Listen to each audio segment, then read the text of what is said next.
call it toilet talks. I think I would have called it that because that's where the shit happens in these talks, bro. All right, let's get to it, people. You know what it is. We doing it again. That's what we do every day. We prepare to do it again tomorrow. Every day spent preparing to do it again tomorrow. Let's go.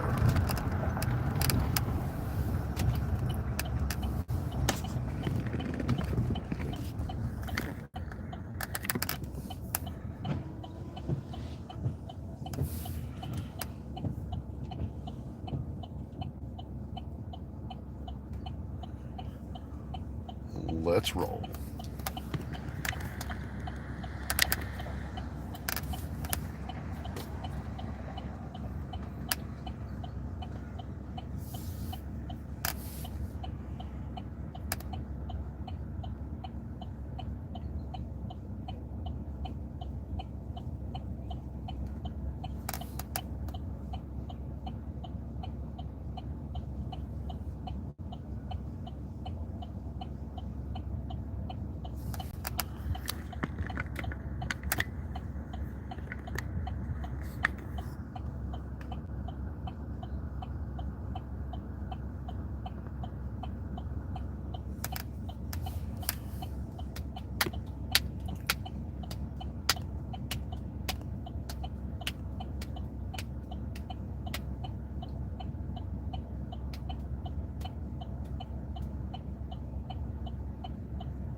Hello, Kimmy.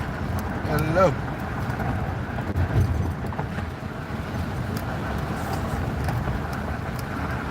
Cruise.com, Miss Kim. Hello. Hello.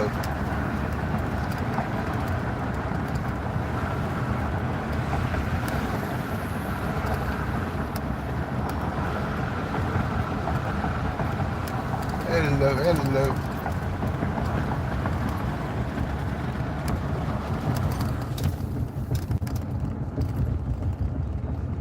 We're doing toilet talks today, yo. Toilet talks. What's up, Kim? You know, I came to your stream yesterday, Kim. And while I was there, I recognized that you have a new moderator on your team. All right? That's what I recognized. Yesterday he was gray and then he was blue. And so I am just going to throw it out there that, you know, in any and all cases, it's good to Like, check out who you're turning into moderators. Check them out. Check them out. Of course, I don't ever check out everybody on my page, but I don't have much that anybody would want to protect, so to speak. Bruh. Mabuti naman. Mabuti naman.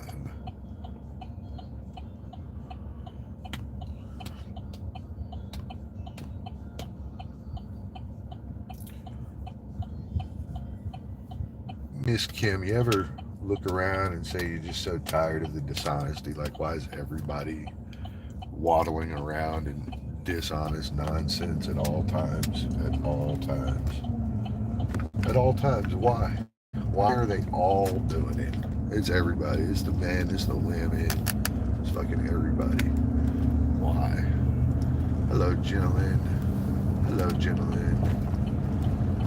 Why is this the way of their life? Good morning, gentlemen. Where is this Endi's report card at, gentlemen? Tell that Endi I want this report card. Man wants what he wants. If it's a report card that I want, that means I want the report card.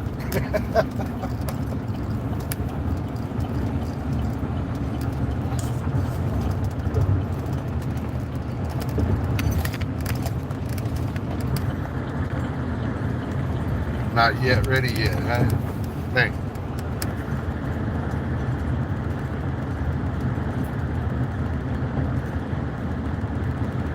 There's only one Bruce Wayne. And Bruce Willis isn't a real Bruce Willis either. He's a fake, but I am actually Bruce Wayne. True story. What's up, gentlemen? What's going on with you?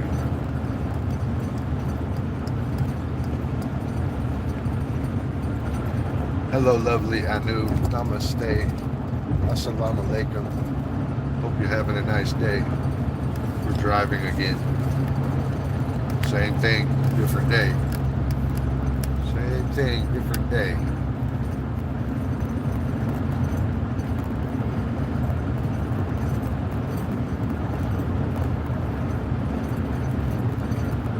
Well, thank you. Thank you, thank you.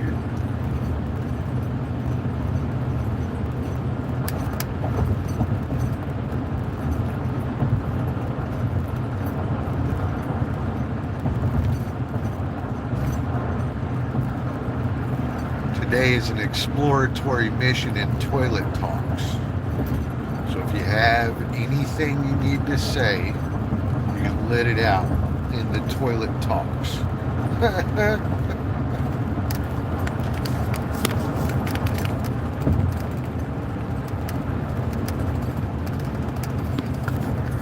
What's that say? It says, yeah, I know, and you're only real Bruce Wayne on the YouTube. There are a lot of Bruce Waynes on YouTube, but I would almost bet you money that I'm probably the only one that's actually named Bruce Wayne. The rest are posers. Posing.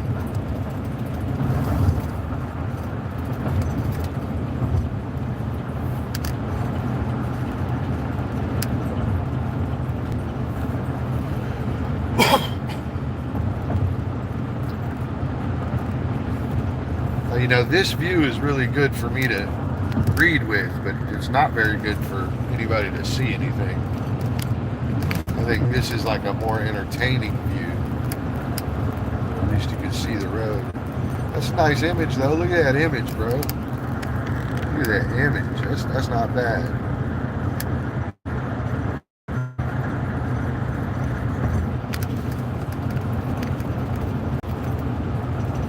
I like the road.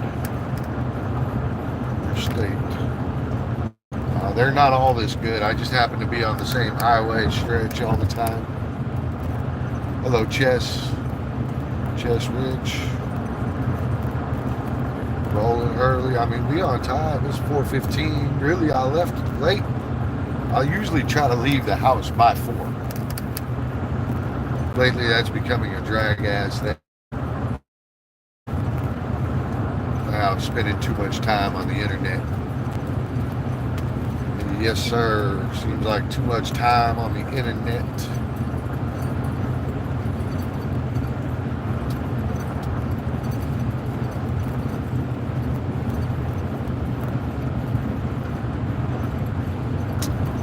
Well, thank you, Kim. Thank you.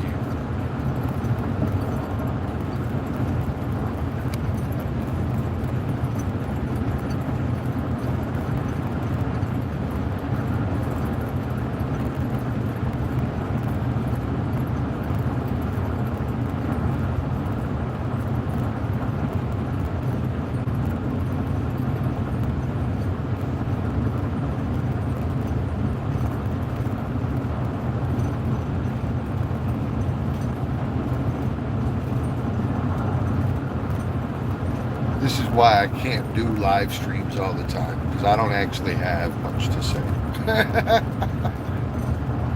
Sometimes I'm just completely empty of things to say. And even there are sometimes I don't have anything good to say, so I don't say much.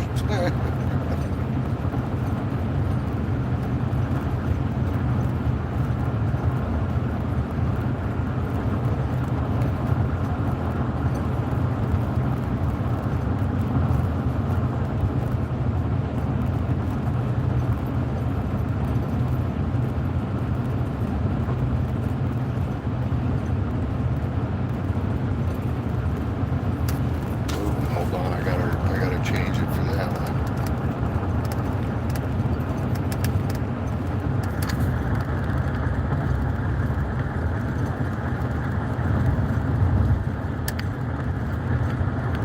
RJ is not the person that I was talking about. RJ's good people. You got one that showed up yesterday that ain't. It's okay. It's okay. Go through my community posts until you figure out, put the dots together. It's in my community posts for sure. For sure. All the little douchebags that run around the channels here, I always end up having to make little videos and post for them to kind of expose their bullshit. They do talk a lot of shit, bro. They talk heinous shit too. They always trying to talk heinous ass shit. Bitches. All people who talk shit from the same. People constantly got another person's name in mouth. You gotta watch out for them. I know that's crazy, but watch out for them. You got to keep in mind, you know, they'll do it to one person, they'll do it to another, you know. So it ain't exactly like an innocence thing.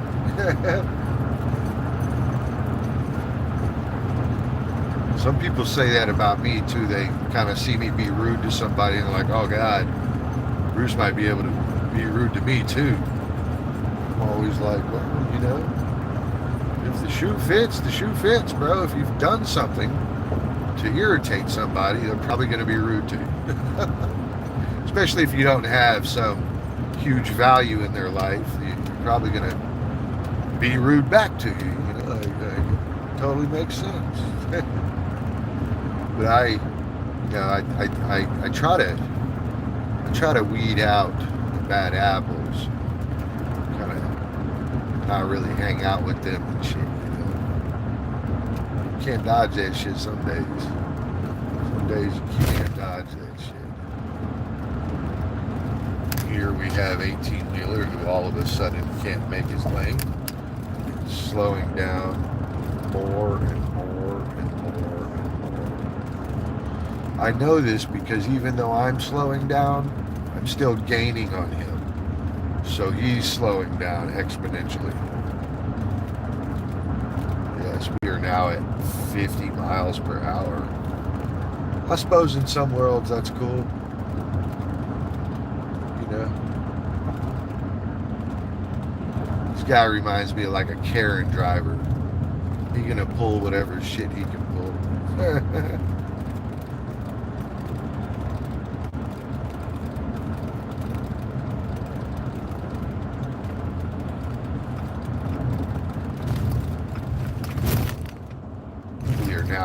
147 miles per hour.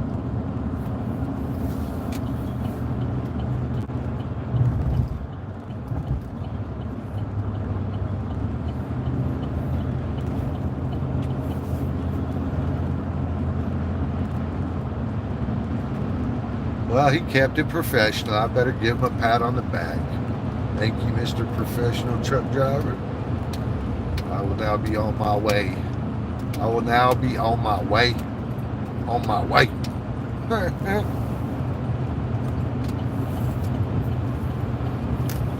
Hold on, let me turn it, Kimmy. Let me turn it. Very genuine, nice, humble, or friendly. Where Bruce is almost perfect. No way, dude. No rush. What time is it now? It's 4:21 a.m. Oh, I am so far from perfect. Oh, God. God. I'm so glad that it is only once in a lifetime that anybody uses the word perfection with me in a sentence. I am not that. Oh, my God.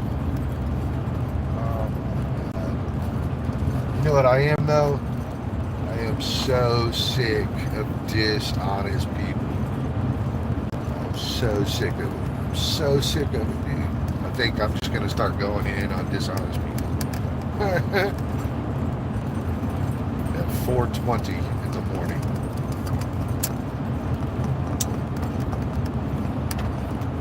Dishonesty rules this world, bro. Go around painting whatever pictures you want to about people to protect your own honor and shit. Dishonesty is so real, man.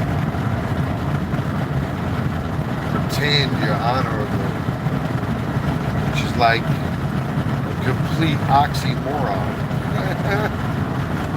Lie to pretend you're honorable.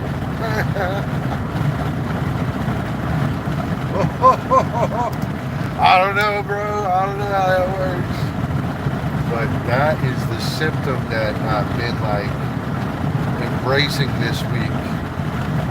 The lies. The lies. Ongoing dishonesty.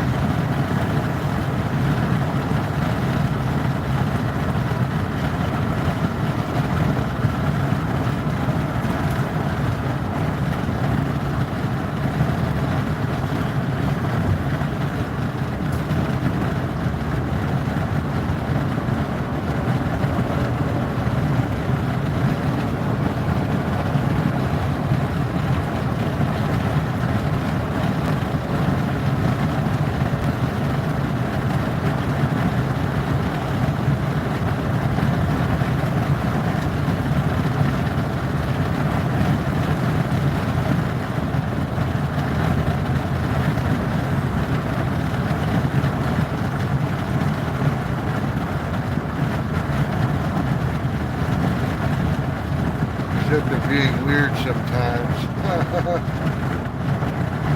Hello, Kurt. Hello.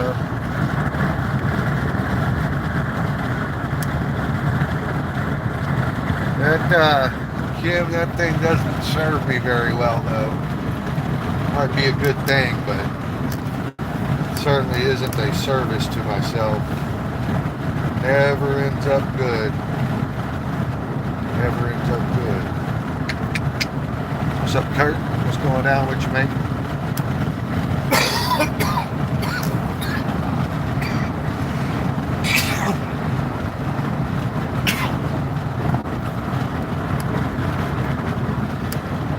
Man, I hadn't had any food in like 12 hours. And I can feel it, bro. Like, my stomach is like, what are you doing? Stop for food. Stop and get food. You make the rules. Just stop and get food. That's what my stomach is screaming to me right now.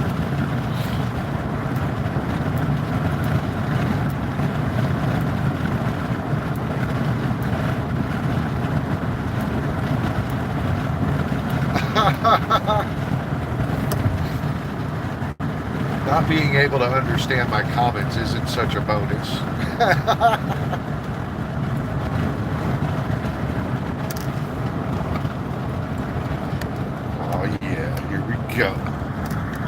go. Yeah, bro, I know. Get over. I fucking know. Get over.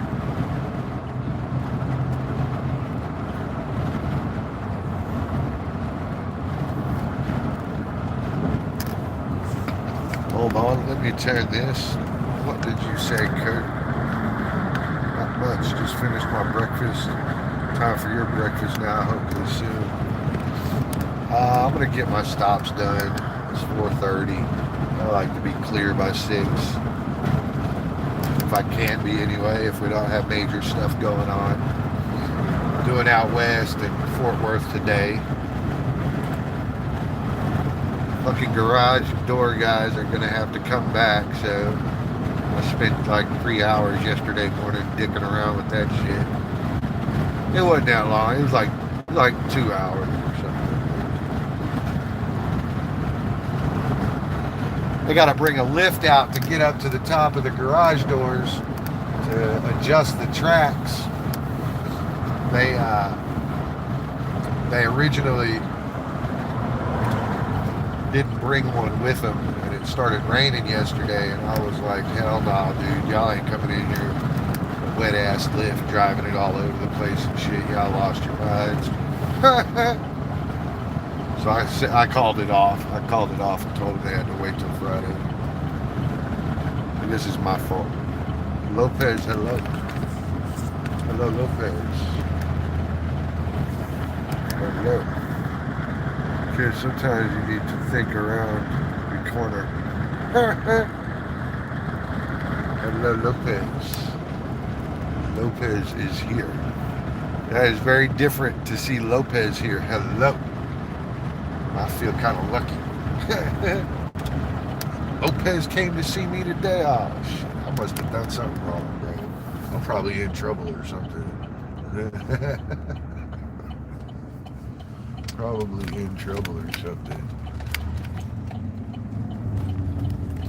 I will tell you this. I am maxed out on the stupidity of YouTube and the liars and just the general inability for humans that are adults to act like fucking adults. I am just up to my ears in that shit. Up to my ears in it. It's funny because like everybody's running around pretending they're some sort of shit, and they're just fucking not, dude. They're just not that. So why would they do that? Why? Why?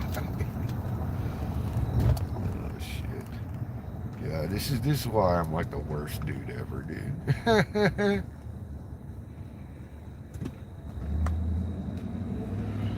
This is why. Just Tamaska driving, hee.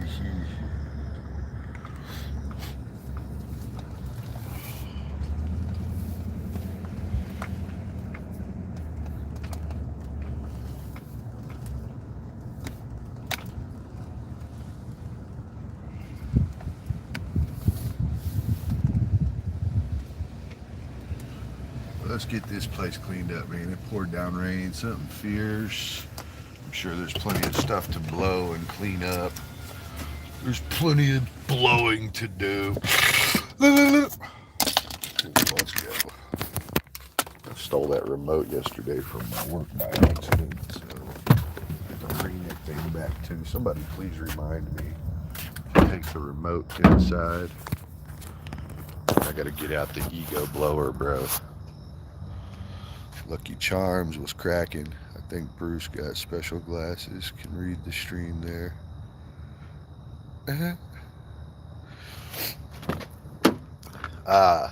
You know what, Kurt? I've actually been looking at the AI Meta glasses.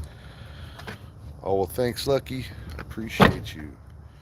The Ray-Ban AI Meta glasses, but from my understanding, you can't actually live stream from them. And that was why I wanted them. I wanted to be able to live stream from them. Guys, y'all pardon me for a couple moments. Please say hi to one another. Take a moment to subscribe to one another. This blower makes a chaos amount of noise. And I just don't want you to have to listen to it So I'm going to mute you, and y'all could take this moment to talk to one another. Hell yeah. Also, there's something in that tree right there. He's really big too.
Hang tight, guys. I got the timing of the dumpster guys being here. I'm gonna blow out this container real quick while he lifts up the can. It's gonna be loud.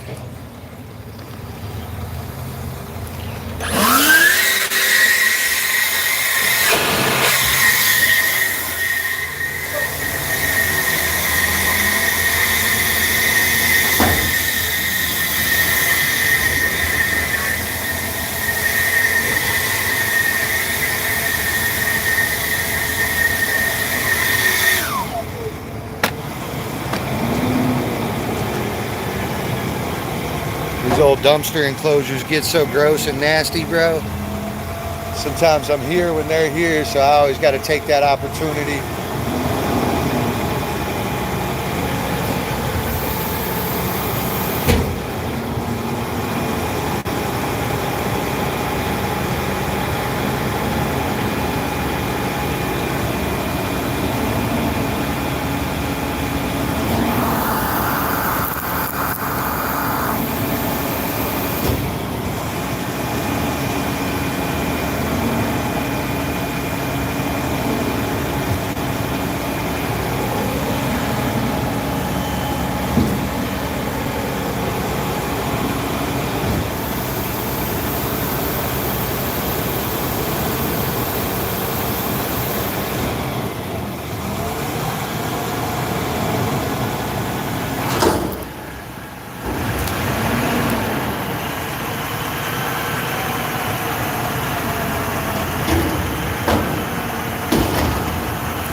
Hello, little guy.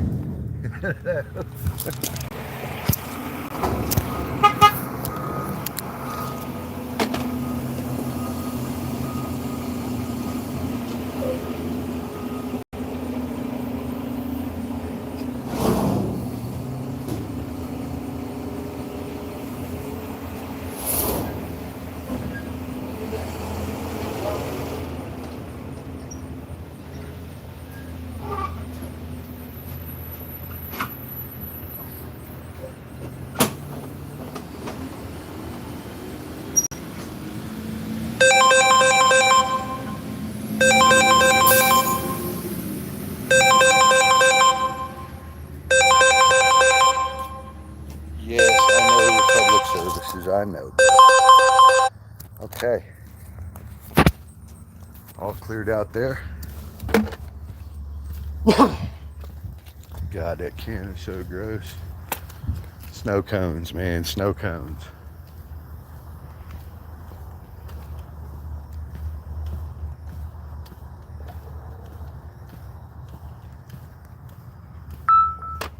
I have no idea what's for breakfast yet. I have no idea. I'm hungry, but I'm almost not hungry. I think that happens to me sometimes when I'm too hungry. Right, my hunger level generally ends. And I ain't had no chocolate milk yet.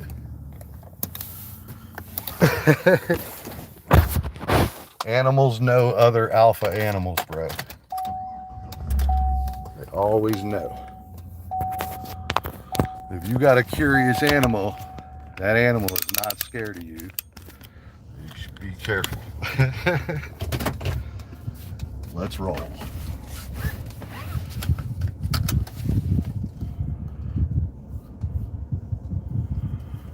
That frog was terrified. It's like, oh God, the giant white guy is here. Tenants don't understand shit like this. They all were like, oh my God, it's too expensive. And we cut services, and now we're covered in frogs and geckos. Frogs and lizards. And lizards take big ass dumps too, by the way, like this. They look like this. They're like the whole end of your pinky. Oh, I'm so serious.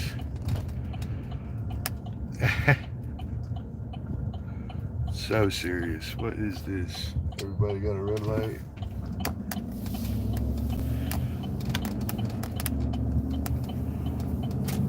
Everybody got a red light. Oh, no, I ain't doing the eating first thing, man. It's 4:40 in the morning, too. Ain't nobody even open. So, like, the only place... Well, I could go to Denny's or IHOP or Whataburger. Denny's, IHOP, or Whataburger. Whataburger will likely have a bunch of vagrants at it because they don't have anywhere to go, so it's okay to go to restaurants. And of course, they argue that it's, public place. Like they contribute to anything. And I'm always like, bro, it's public for people that are buying fucking food. See, I'm the worst. I am the worst, by the way. We're about to go up at this gas station and get some chocolate milk. That'll hold me over until breakfast. It might even take the place of breakfast. We're going to go to 3 locations in Fort Worth. One of which is just so I can get an invoice in front of the boss. Yes. And ask him where my damn checks are. I have 2 other checks that I need to get out. And these people are calling me like, Bruce, you hadn't paid us. Like, don't worry, I'm going to pay. What's my favorite food besides pizza? Mexican food. Enchiladas. Tacos. All right, y'all. I need y'all to watch my 6, okay? Cover me. Cover 6.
All right, let's do it. We on the road again. On the road again.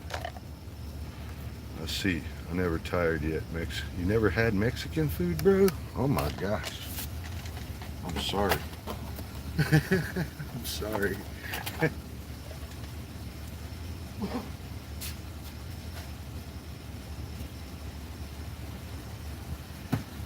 Check out a few of my videos. You might find some tacos in there somewhere.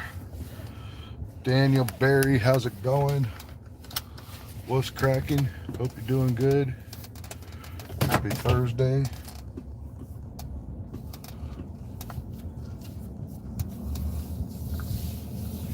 Happy Thursday.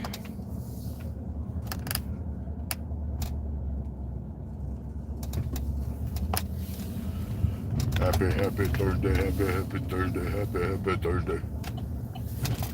Happy Thursday. All right, we're back on the road, 4:45 a.m. eastbound. And of course, the red light would capture me. The red light would capture me. Nobody showed up for toilet talks today.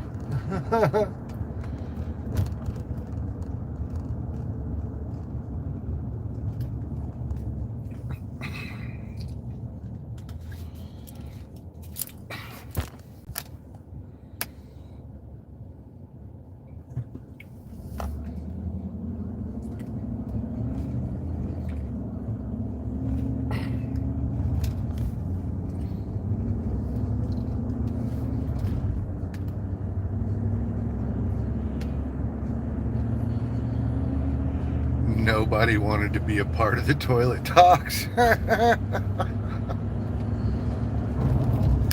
That's typically how I measure if we are real friends or not.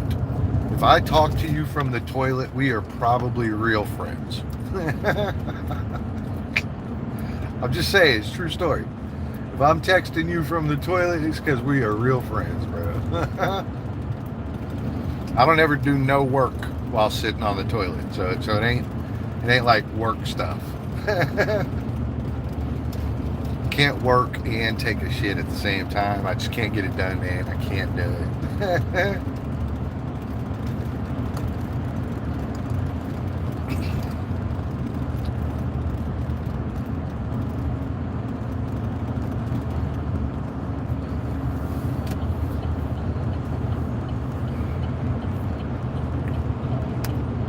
Oh, yes.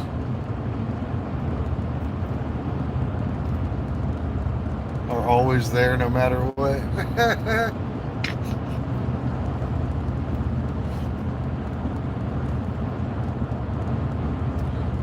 Good times and the bad times, eh? I am not having like bad times. I just don't know that I'm having good times. It's just times. Maybe sometimes it's not bad or good. It's just times. Maybe that's what I'm having. That's exactly right. Real friends. Tough to find. Tough to find. Yeah, as I became old, I realized I didn't have but like 6 friends.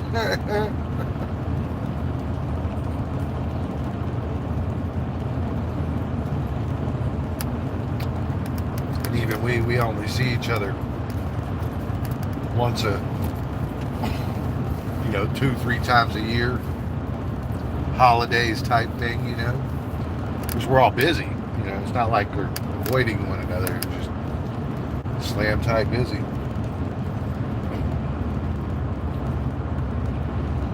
Slam tight busy.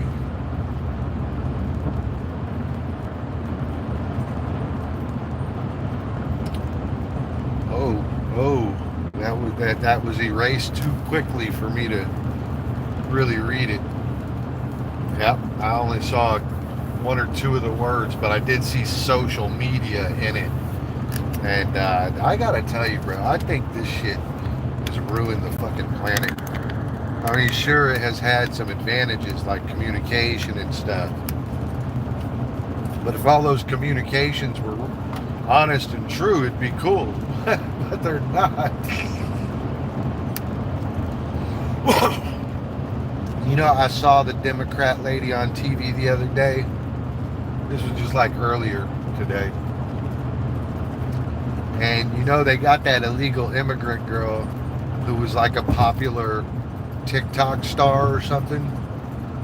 She's an illegal immigrant is what she is.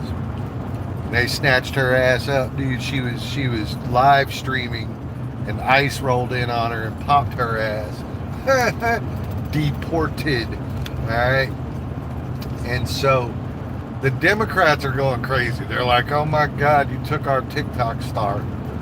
And I'm looking around like, bro, like, you're supposed to be defending our laws.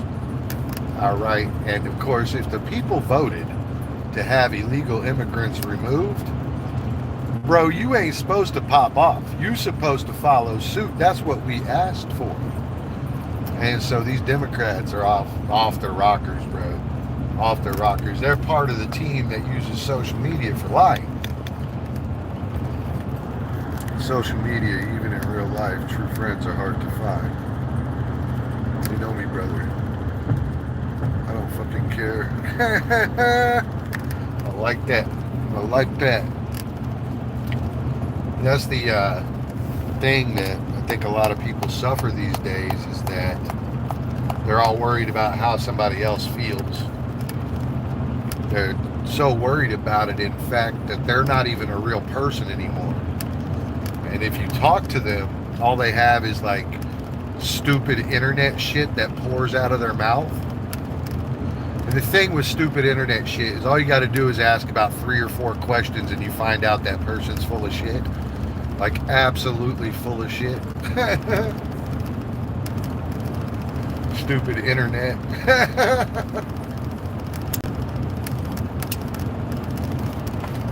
I mean, I agree. When used for the right purposes, the internet's great. But it really just seems that not everybody's out doing that. They all got something else going on. Some other usage of the internet. Yes. Some other usage.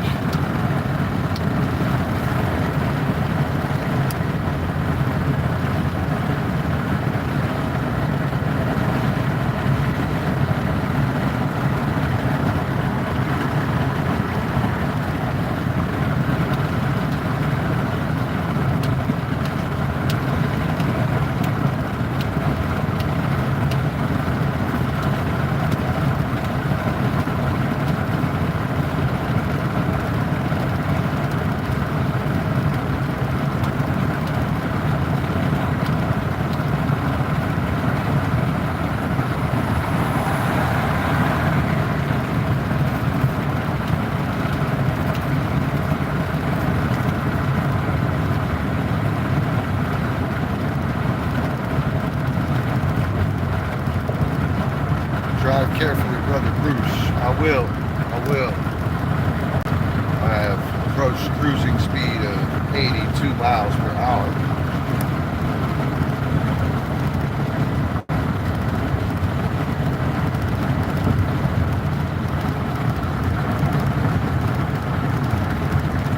I am pretty much going to get off this highway in just a moment.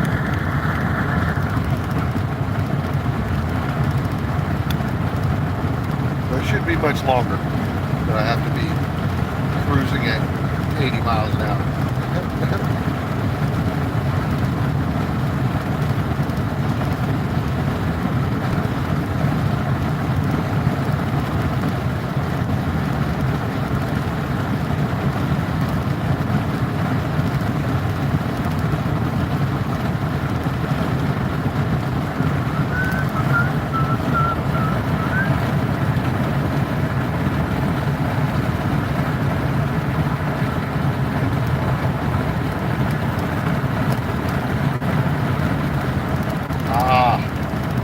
Tell who your true friends are.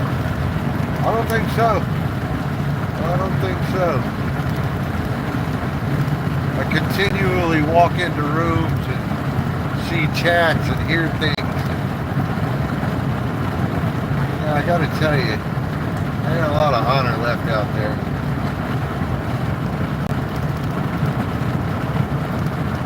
There ain't a lot of honor left.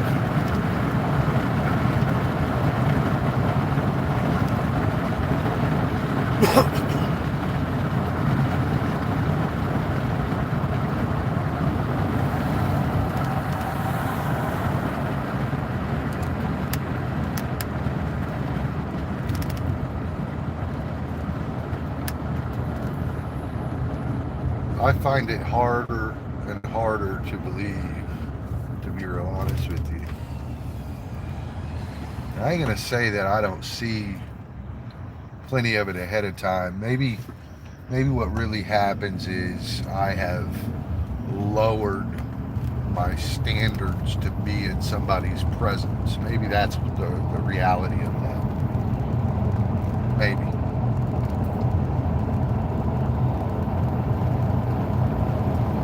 I would almost blame myself before I blame them. I expect humans to act kind of retarded. you know. It's up to each one of us as to if we will tolerate the retardedness of another. You know?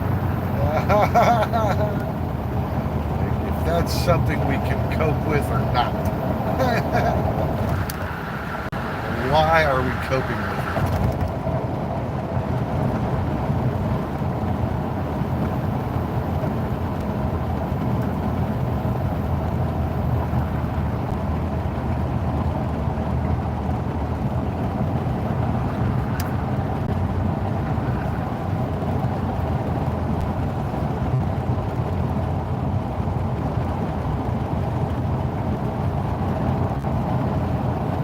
Do you? You know, one of them old fakes was up in your place yesterday. Oh, you have a lovely smile. He got the same 9 lines in every channel, bro.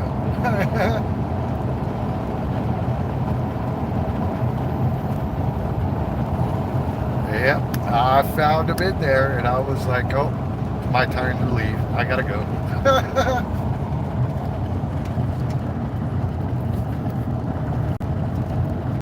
There's like a whole little squad of dudes that hate me. The only way to explain it is we got a small squad of dudes that hate me.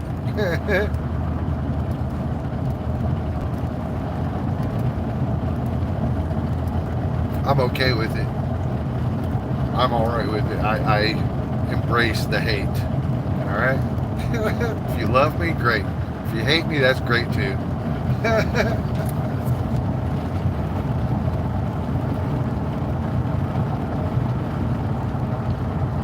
That's me too. I would rather have 4 quarters than 100 pennies.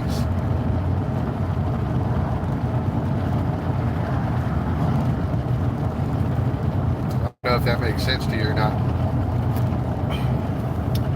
American currency, pennies are 1, and 100 of those will make up $1. 4 quarters is also $1. 4 25-cent pieces. So the saying is, I would rather have 4 quarters than 100 pennies.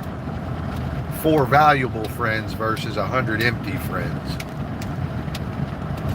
Friends do be empty sometimes. The word friend is like vastly misused. Vastly misused. Good sir, even the donut store is not open there. Oh, it is. I think that's the reality of it is the definition of friendship has thoroughly changed. You might say that. Acquaintance?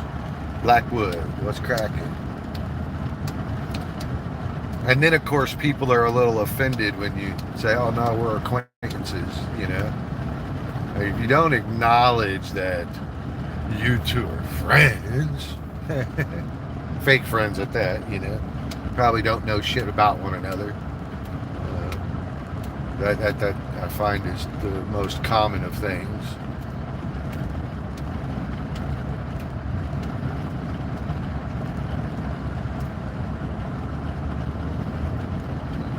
Oh, I'm sure that dude's not stealing. He's just riding around on a bicycle with a flashlight by a building.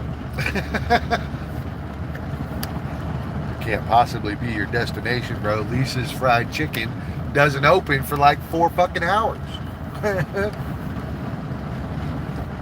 Lisa's Fried Chicken, the only place you can get fried chicken at 10 a.m., bro. Just saying. Blackwood, I hope you're doing good. Friendly versus friend. You know, it's probably not inappropriate to use it given social media has done what they've done to the word friend. Friend me, Facebook and MySpace fucking dicked us all around.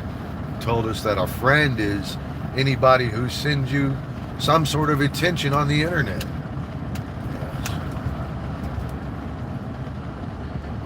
Oh, we got one. We got one not following the laws. Look, he's running. He's running. He's running. Oh, he's not running. He was just pulling out. Let's see how this is going to go. Let's see how this is going to go. Can we see in that window? Oh, now he's moving his car again. Now he's moving his car again. Dang. I was really wanting to see him run. I want to see a caper, goddammit. A fucking caper. Blackwood, I don't know what the right term is. What is the right term? You know, like sure, I could call you friend, right, Blackwood? I mean, I know you, right? Right? We know each other, right? But we really don't know each other, do we? We ain't never got no coffee together. And I ain't trying to be disrespectful. I'm just pointing out reality, you know? So I don't know what the right zone there is, but I tell you who doesn't know: the internet.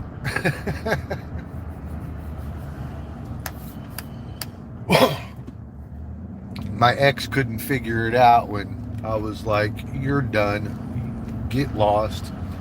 She couldn't figure it out. And, you know, I finally asked her, you know, and this was a month after, of course, a month of fucking going back and forth with, oh yeah, this should be acceptable. And I finally told her, I said, who are all these dude friends that you have, and why do you keep calling them friend?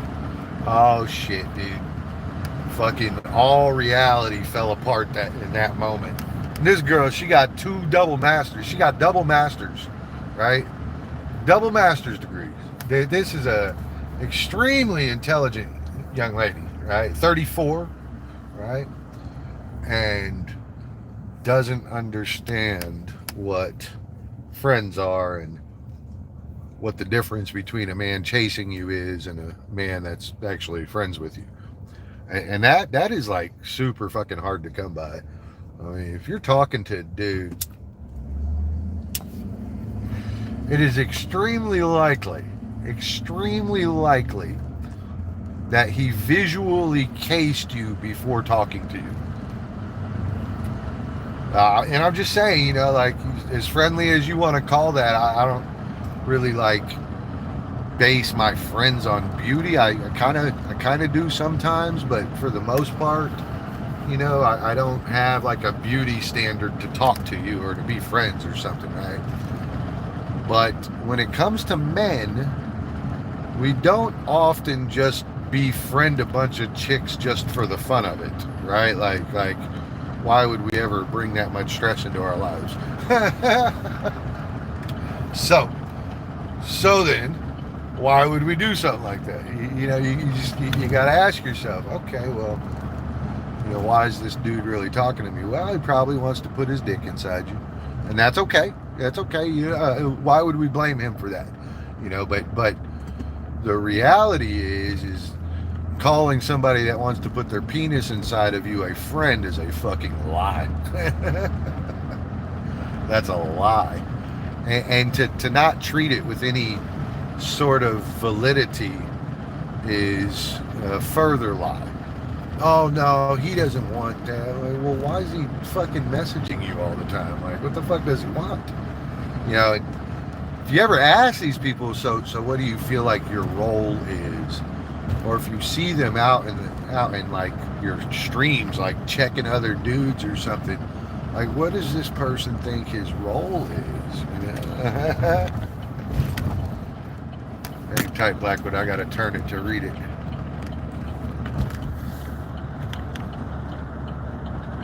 When I was a teenager, my dad told me if I found 5 true friends my whole lifetime, then I'd be doing well. It's very true. It's very true.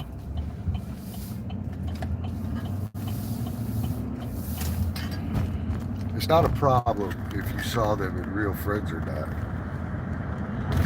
Now I'm 60. I know exactly what he meant. Yeah, no, you're exactly right, bro. Like I was telling Kim earlier, dude, I think I have like 4 or 5 friends now. Like 6 total. We only see each other once or twice a year, 3 times, you know. Used to try to do monthly or something, you know. I go out more with the squad than I do with my actual friends. I go out more with work co-workers than I do with actual friends.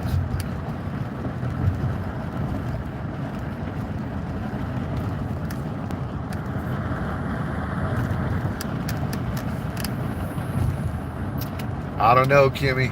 I don't know. You know, I had a unique upbringing where I kind of saw my mom and my dad, and that was two different families. Like my mom was married to a different dude, my dad married to a different lady. And then, of course, I lived with my grandparents too. And so I experienced a lot of foul play leading up to living with my grandparents. And then I was experienced, or I should say, I experienced what you might call a perfect home. You know, a perfect grandma and grandpa were fucking perfect, bro. Like perfect for each other, perfect for raising the 5 kids, you know, 4 boys and 1 girl. Just literally perfect, right? And so I got the unique upbringing to see various versions of family, with my mom and my stepfather being the absolute worst adults on the planet, going to my father, who just wasn't really checked in. He was a fisherman. That's what he wanted to do.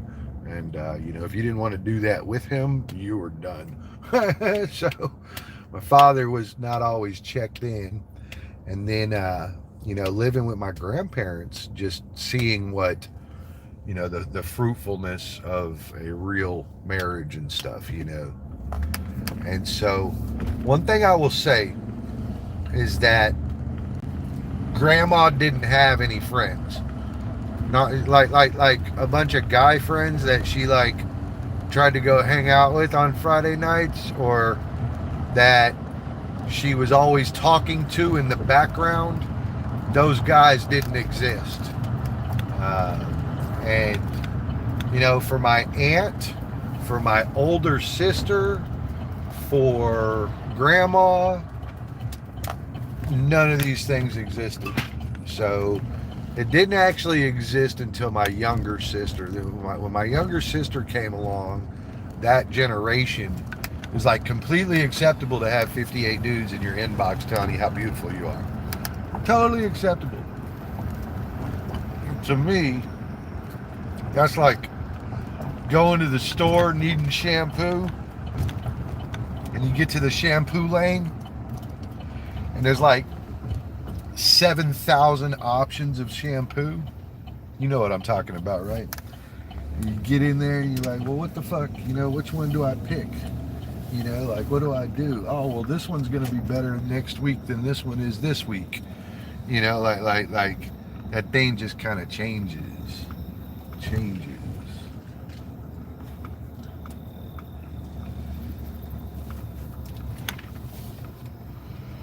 And of course, everybody needs the internet so badly, which I think just destroys relationships. I think all it does is destroy relationships. You know, one thing I would say is that my grandmother didn't have 58 options in town either. So they had a little town, you know. She might have had 58 options, but there wasn't 500. You see what I mean? Like it's pretty limited spectrum that they had to work off of there. Okay, I mean, being real friends is not a measure if you meet in real life or not. That's true. That is true. It's like a jungle sometimes. It makes me wonder how I keep from going under. You know, it's very true also. I was listening to this fucking podcast thing that had these women on it. I don't know what it was called, man. And the woman was like, I guess she had married a guy that had a house for 20 years, and they had been together a year before they got married, and then 2 years of marriage. So she wanted the house. And I was like, what? Like, how does that even make sense to you, lady? Like The dude had the house paid off when you met him. How could you want his house now?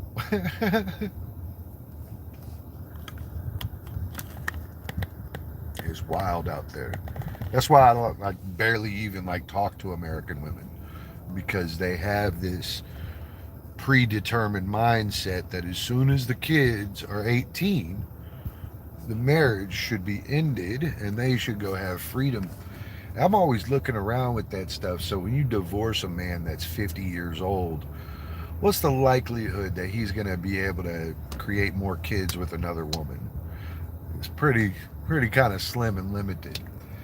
And so the man is ultimately left with no ability to procreate, no legacy, and usually his kids are taken from him.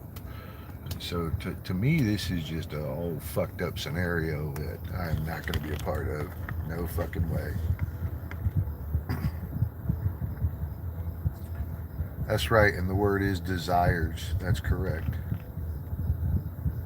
Filipinas, who happen to be extremely abusive. I have a problem. I got to hang up with Asians. I like Asian girls. Um, More specifically, it would probably be north of you guys in the Philippines. So China or Japan. And it is specifically because, yeah, I know, bro. But it is specifically because of tradition and honor, that sort of thing. And a lot of Chinese and Japanese remain extremely traditional.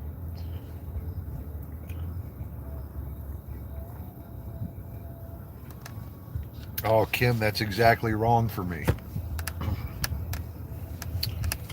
Oh, Kim opened up the can of worms. Kim, you did it. You say marry a woman who is not jobless. And I want nothing to do with a woman that has a job. Okay? Um,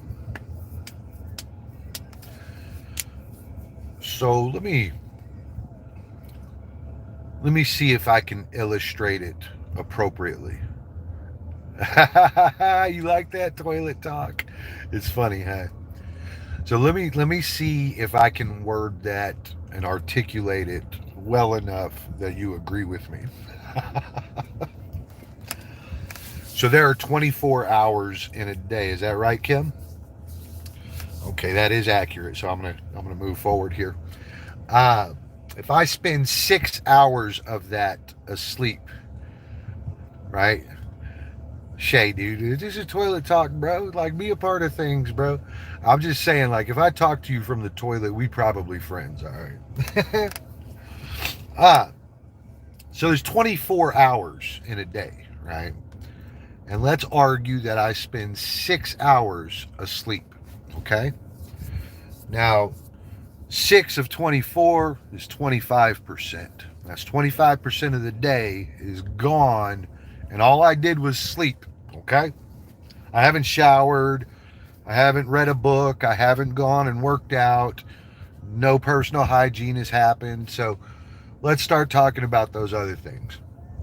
So you should probably have about 2 to 2.5 hours a day of self-improvement. So you should be reading or working out or something that improves you specifically and personally. Not a family thing, not a husband thing, not a kids thing. This is self-improvement time. So we got 2 hours there. So we also need time to eat and drink water and things like that. We're going to deduct another 2 hours for eating throughout the day, preparing food and all those things. I think it takes about 2 hours to get 3 meals done, cooked, and all that stuff. And that's if you're in a hurry. So an additional 2 hours will be spent on hygiene. We're talking about brushing teeth, taking showers, things like that. So we have the 6 hours of sleep. Now we also have 6 hours of additionals that we have to do. So that's 12 hours. All right. Now we haven't worked, and inside this 12 hours, we haven't actually seen our husband or wife. We haven't taken care of the kids. We haven't gone to the grocery store. So we have 12 hours now, and you got to keep in mind we only slept 6 hours too. And a lot of people are 8 hour sleepers, but we're using six because it was a nice round number. So we're 50% of the day gone, and we haven't seen our husband, our kids. We have not gone and done chores. We haven't cleaned the house. We haven't picked up our bed. We haven't done laundry. So we're going to attribute another 2 hours per day to what I'm going to call consequentials. You got to do things like clean your home, and you have to do things like clean your car, and you have to do things like grocery shop. So we're now up to 14 hours. We only have 10 hours of the day remaining. So, Kim, let me ask you something. Should that 10 hours be spent at work? And if it is, who raises the children?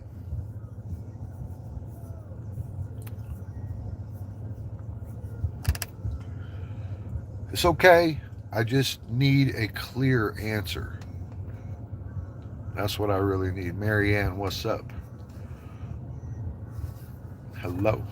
Hello. ¿Cómo está acá, Marianne? You walked into Toilet Talks today, Marianne. These are talks that people don't want to have but are real. So, Kimmy, Marianne, I've got the timeline of 24-hour day kind of stretched out. We got 6 hours of sleeping, right? We got 6 hours of consequentials like self-improvement, hygiene, and eating. We have an additional 2 hours of chore work like picking up groceries and things like that. That puts us at 14 hours used. All right. Yeah, I sure do, Shay. I sure do. All right, so we're at 14 hours. Now, this is before work. None of us have discussed work yet. So a man usually at work for about 10 hours. He might have like a 30-minute drive. He probably has a 9-hour work day. That's 10 hours. So by my calculations, whoever does work, whichever man or female is the breadwinner of the family, that person is basically unavailable. Basically unavailable. They have to focus on work. They have to focus on doing better. And so they have to expend that time, right? So if you choose a partner who is also at work, then the reality becomes who raises the children. And some women, and I guess some men, say, well, we'll get a babysitter. And the very first thing that I see in my mind when I consider a babysitter would raise my child is absolutely throwing my wife and the child both in the dumpster. Like, just get rid of them. If that's the plan, fuck that. All right. So if that's the plan, we're not doing it. And I'll be honest with you. I don't make $1 billion a year, but I don't make $5,000 a year either. And so to me, like, if you're just choosing a job because you would prefer not to be at home, or you want to ramble off some internet la and talk about how you should be independent and you should have your own money and all these things, then I'm probably going to say that you are fractured and your focus is split up. And that doesn't mean it's wrong. It just means that you're not focused on the family. You're focused on yourself. Or you are not 100% involved in that because you are concerned about work, which is natural for anybody that goes to work, right? I'm not saying it's inappropriate. What I'm saying is that I don't feel like that's how relationships work. I don't feel like a married couple with a child should both be out of the house. Somebody should be at home raising that child. And if it's the babysitter, how come I don't marry her? Why don't I just go marry her? Because clearly she will raise the fucking children. You see what I mean? And so to me, that's kind of like wildly wrong to go after a woman that's like independent, has her own job and stuff, because I don't ever feel like she would ever be fully invested into the family. And how could she be? And for a woman to choose a man that's always at work, she should necessarily have the same questions. Parents are relatives, but if you have enough money to pay for the nanny are watching and taking care of your children. That's exactly what I don't want happening. Some other person instilling their beliefs and thought processes into my child. I'm totally not on board with that. What if they're gay and they want to like tell your kid that it's okay to be gay? How did you message me and say it's okay for your slot time to go live? Pay for a yaya. I don't know how this works, guys. I really don't. I'm clearly not married, and I never have been. So obviously, I don't know how it really works. But I can't imagine that there's more time in a day. And I mean, I do. Shay is right. I am a calculator of time. Time is important to me. Time is the one thing I can't get back. I can make money 1,000 times a day. I can make money until I'm blue in the face, but I cannot replace time. And so when I look at things, I look at it from a standard of time. Like, well, I don't know. And it should, Blackwood. It should. If I marry a woman, I should be committed to that woman. Before work, shit, before the kids, to be real honest with you. To be real honest with you, and I watched my grandparents do this. They served each other before they served the kids. Kim, you said you won't allow her to work. I don't like your wording there. Allow her to work is very different than not telling her what to do. And so I don't think I will end up in that scenario because I won't choose a woman who wants to go to work. If she wants to go work for some other fucking guy, she can fucking try to explain that shit to me. But, if there was ever a boss, it's probably your husband. And if your husband has a real boss, it's probably the wife. And when life is played any differently than that, the relationship doesn't work. Like 8 out of 10 times. I don't know that allow her is an appropriate description. So that makes it sound all like controlling and shit. But I would just never choose somebody that was so invested in their career. I need them to be invested in legacy, right? And so if you're invested in a career, how can you be invested in my kids? So your career, and Kimmy, this is to help you with that allowance word. If we were both at work, right? Like you're my wife, I'm your husband, we both work, right? Now I make $150,000 a year and you make $50,000 a year. I would almost say that your job needs to go away and that you're the one that needs to sit at the house. Now let's flip it around and let's argue that you earned $150,000 a year and my job was only worth 50 grand a year. I would then turn and say that you need to stay at work and I will stay at home and raise the kids.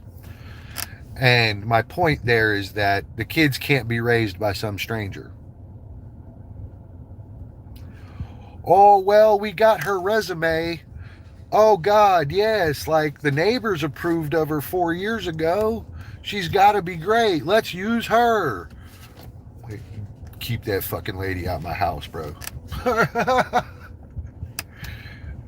If my wife don't want to raise the kids, it's cool. Then she's gonna have to earn the money, and I will raise the kids. But somebody, one of the parents, needs to raise the kids, and so that role cannot be replaced by a stranger. Not in my opinion. Not in my opinion. I feel very strongly about that too. I do not want some stranger constantly in my home, constantly bringing their opinions and their thought processes and what they think is right into my home.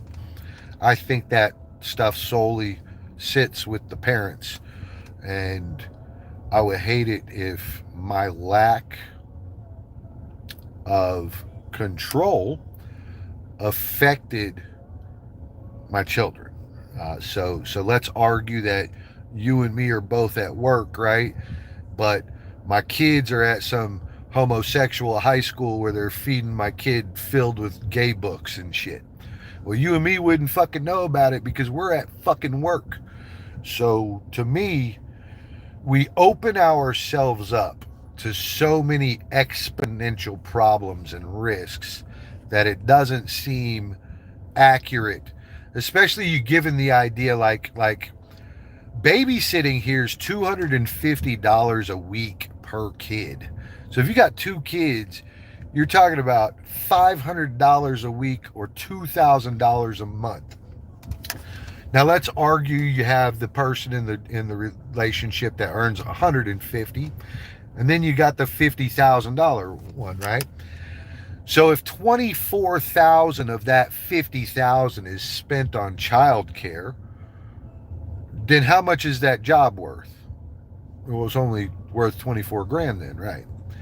And then of that 24 grand, did you spend 40 to 50 hours a week out of the house for $25,000 a year? Is that what happened there? So to me, that doesn't make sense. It financially doesn't make sense. Globally, when you have or look for best turnouts with the children, like who's going to sit there and make sure they're doing their homework and give them the love that they need to get through it and to stay inspired through having to deal with suck-ass textbooks.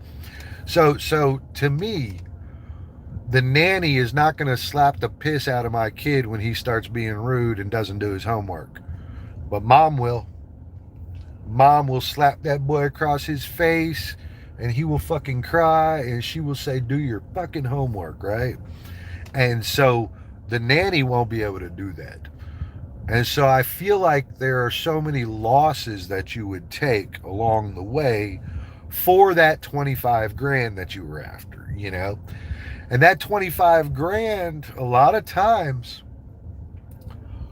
and this is just what I see in America, a lot of times that 25 grand is kind of treated like that's her money or that's his money. And I'm looking around and I said, nah, dude, there's only one bank account. And all the money that there is goes into that bank account. And crazy as that might sound, maybe your understanding of credit and things like that is a little dismal. So, to be real honest with you, it's one account that needs to flourish, not 5 accounts between 2 people, So all those things are, again, versions of fractured focus. That is true.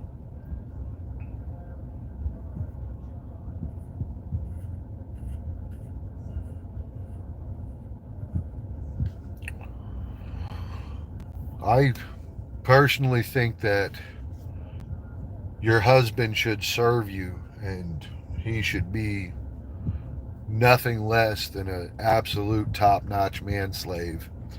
And in return, you should probably serve him. And this is just kind of what I saw with my grandparents.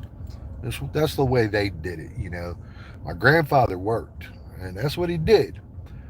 And grandma, she built the house, bro. Like, she built the house. Like, everything in it was her choice. The furniture, the carpet, the cars that they drove, the clothing that my grandfather wore was shit that she bought for him while he was at work. He didn't pick his clothes. He didn't pick the fucking dinners. He didn't pick shit, dude. This dude just like handed over everything. You know, brother, here in the Philippines, the parents should both be working. Everything here in the Philippines is so expensive. I understand. Now, we, of course, are talking about hypothetical, and we've really kind of painted a picture that the secondary form of income wasn't necessary.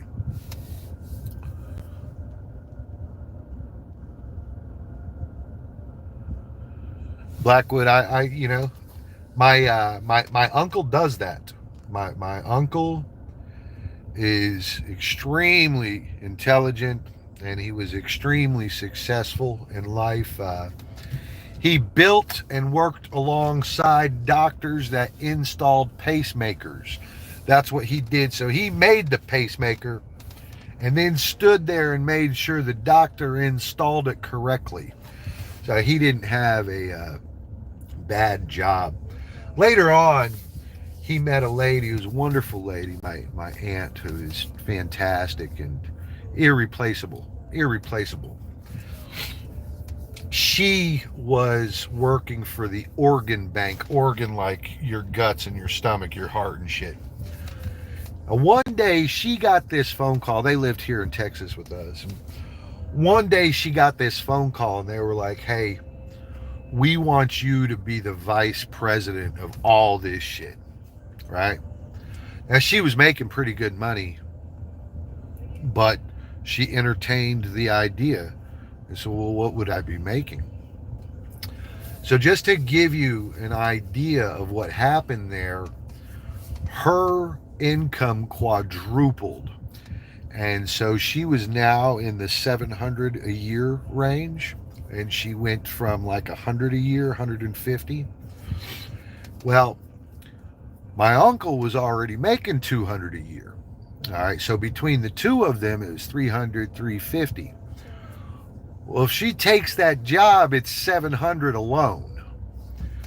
And so she took the job and he became a house dad. And it worked just fine. But what I will say there is that it's not like he was a bum. He's not that. And he's extremely educated and charismatic. My uncle's pretty much the full package. And he's 6'4" too. He's a giant among men. And so, you know, to be real honest with you, in that scenario, it worked really well. And apparently, my uncle's a fantastic house dad too. But you know, he earned that title. He didn't. It wasn't like handed to him or anything. He went into that whole relationship an extremely successful person and making plenty of money and all those things. And this was a financial decision between the two of them, and it was only because the money created itself. Now, clearly, she was not going to stop working, so it all made sense.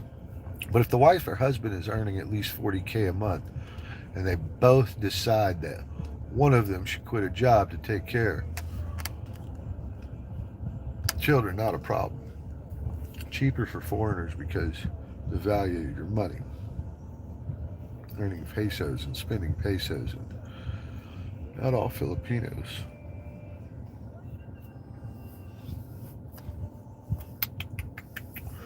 Kim, I have so much to say about that. I really do. um, you know, everything, and I do mean everything. Everything is based on education. Everything. So the amount of money you make is directly connected to your education. Uh, well, and secondary experience. It's really hard to have like a bunch of experience without the education to go with it. And so, to me, here in the United States, the kids, I mean, they beg, borrow, and steal to go to college.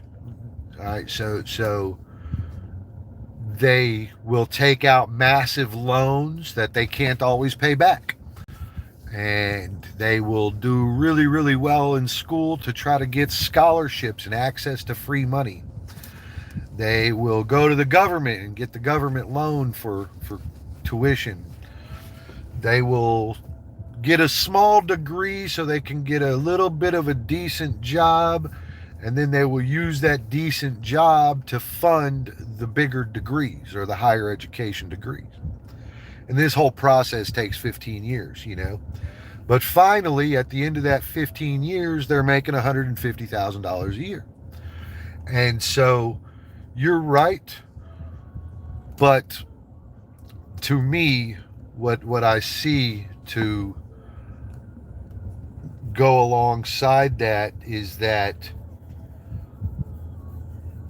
the first 25 years of that person's life wasn't spent trying to educate themselves for whatever reason, right? I ain't saying, I mean, I quit school when I was 15. I walked right the fuck out. I went home that day. I turned 15. I walked out of school. I went home that day and walked out of the house too. So I quit school and my parents on the same day and was like, fuck all y'all, I'm going to go figure this out. Y'all are clearly not dependable. And my parents weren't dependable. I couldn't even get a fucking pair of shoes. So, you know, to me, I look around and what I see the most of is people that hadn't put down the effort. They hadn't put down the effort. They mad because they don't make a lot of money, but they didn't put the effort down to make a lot of money. I'm not talking about people with engineering degrees that are just working down at Jollibee's, right? And so to me, Jollibee's doesn't pay you very much, and it shouldn't, because a cashier job doesn't demand very much of you, you know. But US dollar here in the Philippines is, yep, I think it's 57 today. That's exactly right. That's exactly right. So Kim, I mean, like the other thing here is that like every other country on the planet pours their people into America. They come here on a visa, either a travel visa or a tourist visa, and guess what they do? They never fucking leave. And so, like, to me, again, you know, this is all a matter of effort. You can't just say, well, I work at Walmart, so I have a job. You can't just say that. You know, there's people that have been at the cashier spot at Walmart for the last 15 years, and that role wasn't designed to support a family. And they're mad because they don't make a lot of money. They put in 10 years at a company. And I say, I don't know, bro, you know, because like you picked the lowest end job that was available. And you know, well, my qualifications weren't very good. Yeah, but over the 10 years that you were sitting there, what did you do? Well, I worked every day. And I'm like, yeah, did you read some more fucking books? Like what did you do? And so what I find is that many people haven't done the things they need to do to correct their path. And you and me, Kimmy, we got time. We have time. We have nothing but time on our hands. And so I will emphasize with you that, you know, 2 hours of your day should probably be spent on bettering yourself, investing into yourself, because without that, how does anything change? How do you grow? Yeah, Blackwood, I straight rolled out the house, man. I'll tell you what happened. I was 13 and I was about to turn 14, and I asked for a pair of shoes for my birthday. The Reeboks that I had on had my toes hanging out of the sides, my pinky toes. You know, I had holes on the sides there. I had long pinky toenails, and they were always cutting into my shoe. And, you know, I was a kid. I didn't fucking know. But they couldn't buy me a pair of shoes, man. They couldn't buy me a pair of shoes. And, yeah, I was 13, and I was like 14 and a half, and I still didn't have a fucking pair of shoes. Like 8 fucking months had gone by, and every day these motherfuckers had a case of beer. I'm talking about a 30-pack of Busch, Budweiser was Gordon's favorite, but he couldn't afford fucking 30 of them a day, so he'd always bring home Busch. So they could afford a 30 pack of fucking beer every day, but they couldn't afford a fucking pair of shoes for me, bro. And as a kid, when you draw that conclusion as a 14-year-old, like that shit fucked my head up, bro. It fucked my head up something fierce, bro. And so I spent pretty much all of my fucking freshman year attempting to quit school. Like, where am I going to work at? And one of the kids in the neighborhood, a Spanish kid, he didn't work or didn't go to school. And I knew he didn't go to school. He was the same age as us, and he was never in school. And so his dad let me get on the roofing team. And so I didn't go out and steal. I didn't go out and sell drugs. I didn't go out and do anything but go to fucking work. I literally walked out of the house and had a job on a Mexican roofing team. They wouldn't even let me up on the ladders. I was 15. They were like, dude, you shouldn't even be here. We're just kind of helping you. You have to work on the ground. So I couldn't go up. I had to work on the ground. I had to clear things. I had to haul like bundles of shingles and shit to them. And so anything on the ground I was expected to be doing. I did that for about 2 years. And, you know, I was making more money than Gordon was, my stepfather. I just couldn't wrap my mind around how they failed me so fucking bad. I remember they popped up with a pair of shoes right before my 15th birthday. It's like a week before my birthday. We'll call it a month if it makes you feel any better. Gordon had bought me a pair of Silver Series shoes from Kmart that had 2 fucking Velcro straps on it. So I was reduced to fucking retard shoes. And I was so angry. I was so fucking angry at them, dude. I remember how angry I was. I was angry at my father, too. My father, you know, I reached out to him like, what the fuck is this, you know? My stepmother intercepted that shit and said, you ain't coming home, bro. And so that's how that went. And to me, like, that was like everybody that was supposed to take care of me wasn't taking care of me. And so I couldn't sit around until I was 16 to see it further. And so quit school, right out the house I went, bro. No problem. Even you had a bad life experience years ago, but you are so blessed because you have a good job. I don't have a good job, Kimmy, and if I lose this job, I'll start over at 0, just like everybody else.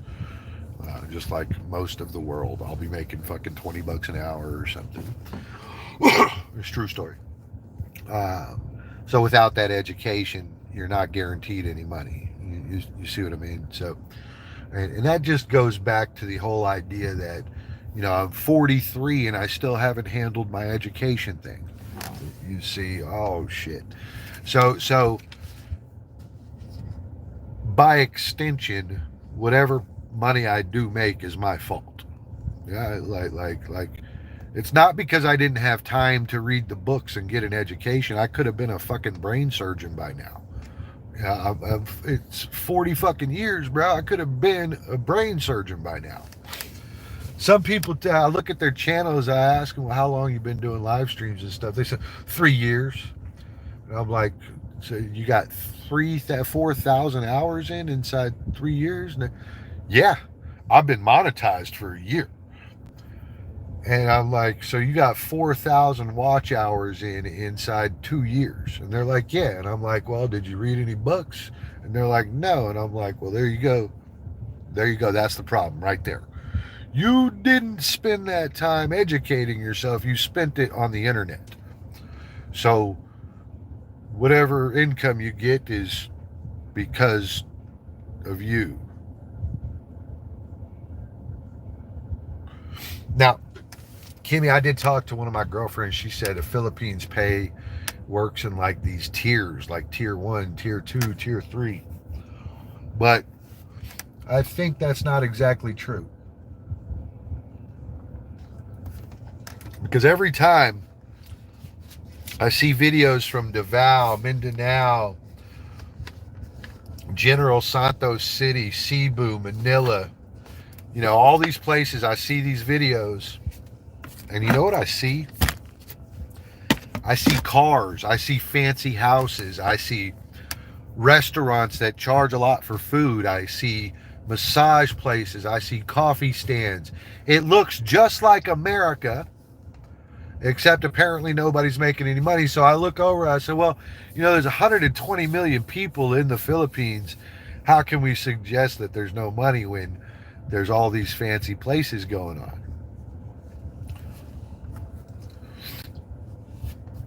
You have maybe 145 IQ. That's why I can't reach your IQ. Well, no, I don't have that, but I did blow my ASVAB out of the water. You see, Kimmy, I went to the military too. I didn't have no answers, Kimmy. I was about to turn 21 and I was out being bad. And, generally speaking, I was just headed for jail. And, I had avoided military. My father, my brother, my grandfather, everybody was military. And I avoided it, maybe because I hated them. I don't know. But I avoided it. And finally, I just embraced it because I didn't have any other answers. Not a fucking single answer, dude. High school dropout, self-educated from 15 forward, walked in and blew the ASVAB out of the water. That is what opened up my options as far as career went. I still took grunt work because it bonused out pretty well. And, all of it was an effort to do better for myself. It wasn't necessarily for anybody else. And so I went to the military to do it. Some people just go to college to do it, and so, to me, we've had this conversation right now, right? You can butt in, bro. Always butt in, bro. Like, we ain't gonna be offended, butt right in. Put your butt in it. Turn around and stick your butt in it, bro. We have so much time that I don't think we use appropriately. I don't see us all out using it to better ourselves and to better the next day and to, try to get ahead. Because I would argue, well, why don't you just go back to school? Oh, well, that costs too much. Well, solve that. How do you get money for school? And what I really hear is these one-off excuses. Well, oh, that costs too much. I can't do that. What the fuck? Do you think Americans are just born with fucking money? We're not. We have to fucking borrow it to go to school. So the idea that, well, I can't afford that. Nobody can fucking afford it. It's not an affordable thing, And so that can't be the answer. That can't be, well, I can't afford it. Yes, you can. You can go take your ass to work and start saving some money, That's exactly right, Blackwood. The things that I hear are all these internet barriers. And I'm like, bro, we've been on fucking line talking to each other for a year and a half. I ain't never seen you pick up a fucking book. What could you possibly think was going to change? Oh, well, did you think they were just going to start handing you $1 billion? And some of us are trying to be content creators and stuff, right?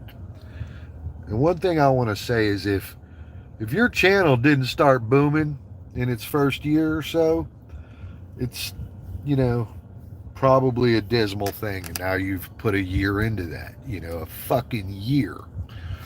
And those of you that got monetized inside 1 year, you spent 4,000 hours on the fucking internet inside 1 year, bro. Whew. And I know it doesn't exactly work like that. You can have 4,000 people watch for an hour and then all of a sudden you're there, But to me, we don't do a lot to better ourselves and we expect better outcomes, and it just doesn't make any fucking sense. Kind of like me still sitting right here. I gotta go. Come on, bro. This building should be turned up by now. Oh, man, I gotta get this remote.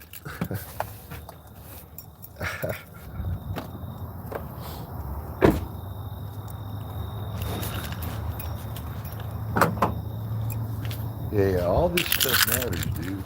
Like, and how we spend our time is a real fucking thing, man. Yeah, I mean, I get it, you know. Things aren't always cheap. You can't always just decide that, hey, you know, I'm gonna go do this, you know. But really you can. You know, if you just decided that, hey, I'm gonna go be a doctor, you know, you just start putting one foot forward towards that goal. You just have to start doing it, you know? And by all means, all right, this is like the biggest takeaway from this conversation. Do not ever go out and get a bullshit degree, okay? Don't ever go out and get the same degree that everybody and their mom went out and got, okay? Don't ever do that shit. Because if you do, you will only be as valuable as all the other people that went and got the same degree.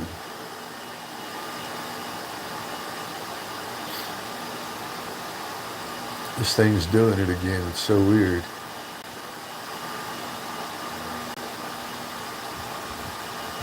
This is not that hot out though, so it didn't start up till late. So I get it. I get it.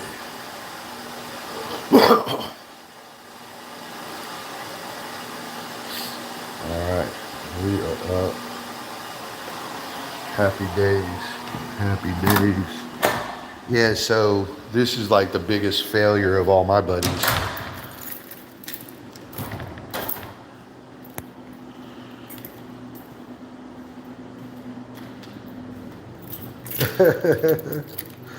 I don't know if that's true, Blackwood. But I will say, morning. How are you?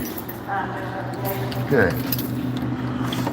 And I don't know if that's true, but I guess what I would really say is that, you know, if you don't put forth that extra, you never get that extra back, you know? Like that's not something that is just given to you because you look nice today, you know? That ain't really how it goes. I don't want to say that. Some of these people, they'll be pissed. Like that lady that y'all just saw, right? She like a 200-pound fucking wheelbarrow, right? But she will still park way out there like she's supposed to, right? The other girls, they will park right here. And it's like, you know, if you don't put in that extra, bro, you ain't gonna be treated like you put in that extra. I don't know. I will tell you this, though. I will tell you this. There's so many people that go out and they get what I'm going to call a mediocre or average degree. So let's say they get a business administration degree. And I'm like, so what do you use that for? And they're like, I don't know. Like, what good is a BA, right? So let's talk about that a little bit further. All right, so you go out and you get your business administration degree with the whole idea that if you get a degree, somebody's going to hire you. Now, as it relates to high school, everybody's required to get a high school education, so everybody has that same degree, right? So that makes us all equally intelligent, or what you might say, equally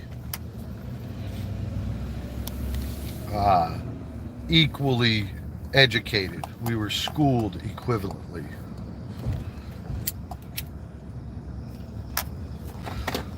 So if you go out and you buy a higher education degree at that point, then it shouldn't be because you wanted to end up the same as all the high school kids.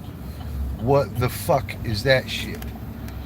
So if you are going to end up the same as all the high school kids, why buy the higher education degree?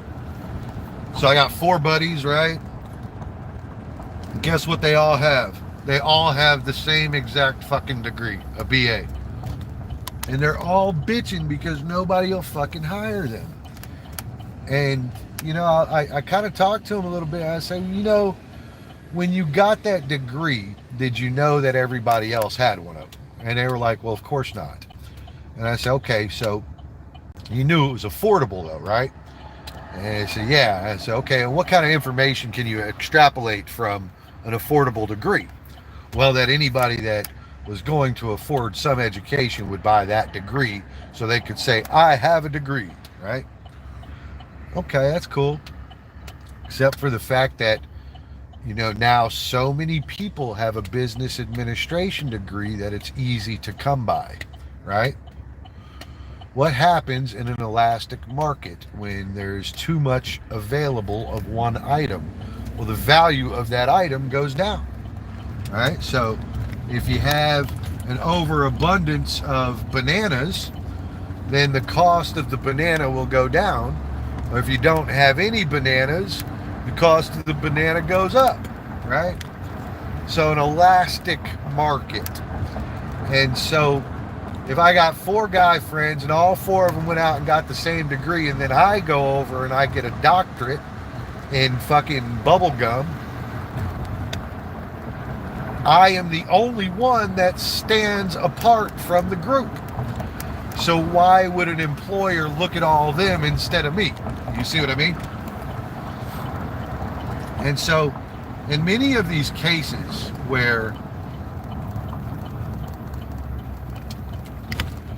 we talk about somebody did go to school. Oh, I went to school. I went to school. All right, well, what'd you come out with? A business marketing degree. And what do you do with that? I fucking sell shoes at Foot Locker. And I'm like, are you fucking serious? They're like, I can't find a job. And I'm like, yeah, it's because you have the same degree as everybody else on the planet, you dumb fuck. You know, so you know, to me, you got all these kids crying that they were supposed to be able to get employment if they had a degree. And I'm like, no, you weren't. Like, that doesn't set you apart. Having a degree doesn't set you apart. What sets you apart is having a specialization.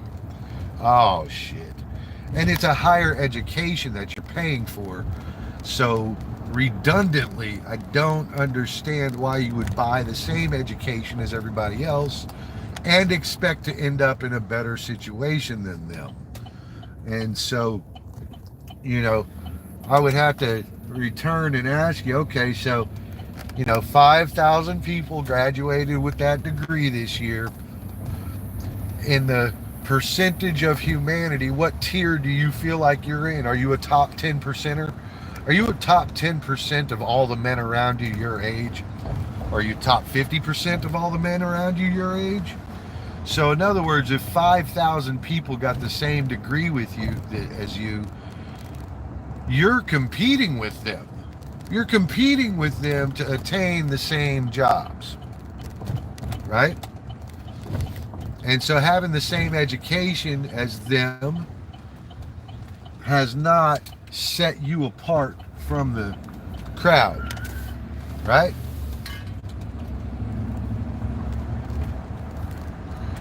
And that's how it doesn't work. That's why you know it doesn't work. That's why you know it doesn't work right there, is because you have not set yourself apart from the crowd. You are still the same as the rest of them, and that symptom is enough to completely curb you. You know, it's enough to ensure that you no longer are a valuable asset in the field. You see what I mean? Because you have educated yourself to the same level as anybody else, so anybody else can undercut you by a penny and they're more valuable than you. So specialization is how you end all that. Specialization is how you end that.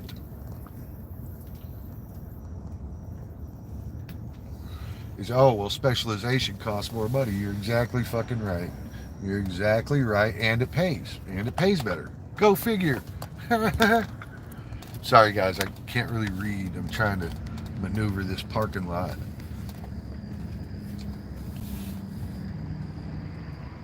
Trying to maneuver this parking lot, which looks good. We got energy. We got water. We're in pretty good shape. We ain't even dirty today. I like it. I like it. Oh, yeah. Oh, yeah. All right, so let me see what this says real quick. Sorry, guys. I do want to have this conversation, though. I should teach a university degree of being a fat and lazy fool. You know, in the Philippines, it's so hard to find a job if you have no education. Even if you have a degree, still not to guarantee that you find a job. That's right. Many times, Kim, just to kind of go back and forth with you there, just a conversation. Another thing that I see a lot of this, okay? Somebody goes out and they do get kind of a specific specialization. We'll argue accounting just for, an example. An accountant, right? So, here's Texas. We got a lot of various businesses, right? But not all the various businesses have accountants, right? Sometimes they hire out for an accountant.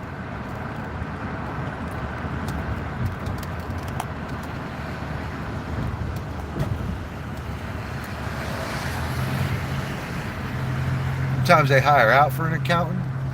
Sometimes they already have an accountant, right? Oh, and this is where things get a little funny. So, if you live in Fort Worth, Texas, and there's, 5,000 businesses that have the need for an accountant, right? And you, of course, you graduated in Fort Worth. You grew up in Fort Worth. You want to get a job in Fort Worth, right? Well, just because you have an accountant degree doesn't mean that there's an accountant position open. Oh, shit. Oh, shit. So more often than not, what you see is people had to move from where they lived to get a job. They couldn't just sit at home there because there was nobody in town hiring for an accountant. Now, there's some other factors that you really got to keep in mind too. Okay, so this year we only had 5,000 people come out of Texas with an accounting degree. Well, that being said, next year we're going to have 5,000 also, and the year after that, and the year after that, and the year after that. So now 5 years later you have 25,000 in your local area. And so more times than not, a person gets a degree and ends up moving across the country somewhere to utilize the degree. See what I mean? So a lot of effort is put into being successful, and it usually doesn't happen in your backyard. It usually doesn't happen in your backyard. You might have to really go the distance. You might have to move country. Shit. We don't know yet. We don't know exactly how far that'll go yet. So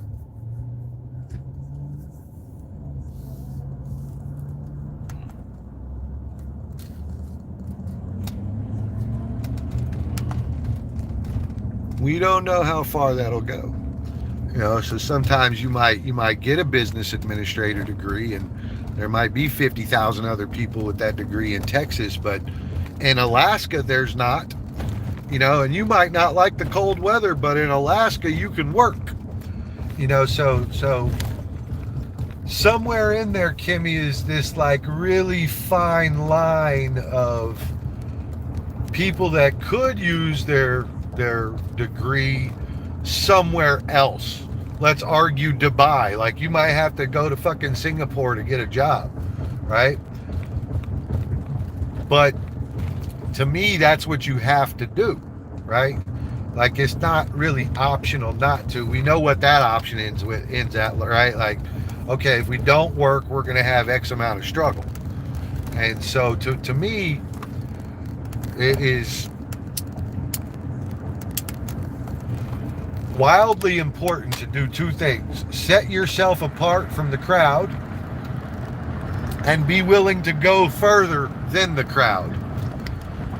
Those two things will get you a job, no problem. And it'll get you a good job, no problem. But if you do the same thing that everybody else does,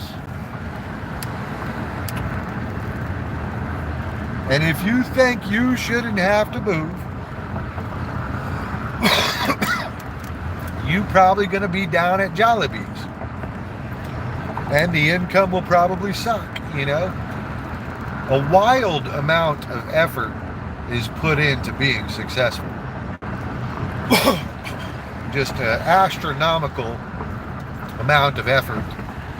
And that becomes the real question. Well, how much effort are we willing to put into this, right? Well, if we're not willing to put a bunch of effort into it, we're probably not going to have the outcome that we desire. And that makes complete sense, you know? Probably won't have the outcome that we're really looking for based on the idea that we really didn't put in the effort.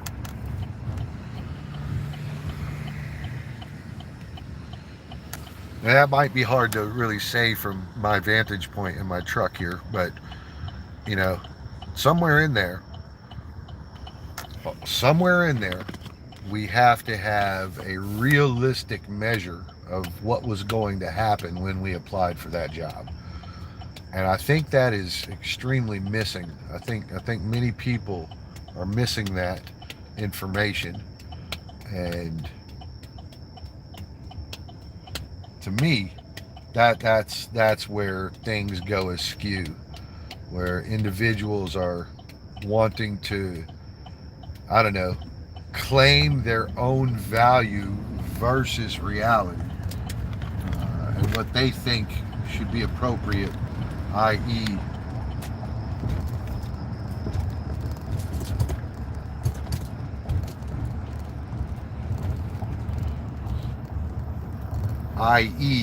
you know, oh, I couldn't get a job in my backyard, so I'm not going to do anything else, you know.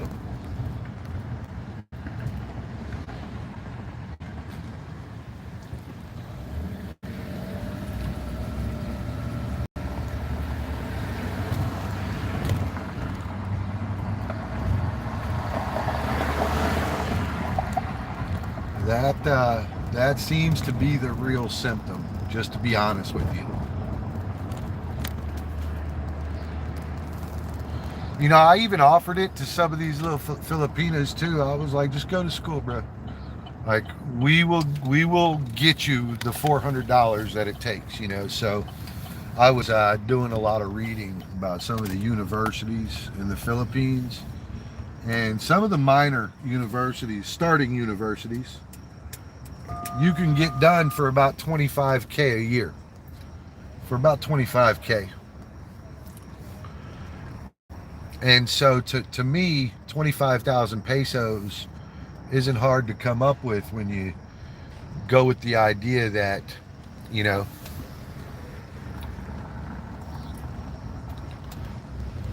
you know, a lot of us are working off of donations or something, you know. In particular, I seen these girls, they get $100, $200 a month in donations and stuff.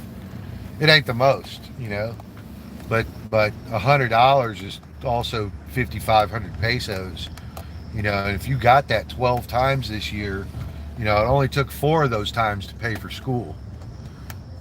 You see what I mean? And you could have continued doing your streaming and stuff from class. And to be real honest with you, when people see you doing good out there, and they see that the money that they may have donated or that other people donated to you was really used for something besides picking up some fucking balut or some fucking hair ties or getting your nails done, you know, then they're happy to kind of keep donating to you because they feel like their donations have really had an impact on somebody's life. And so, in there again, what's up, Craig? What's going on? Some people have all this at their disposal, but they're doing other things.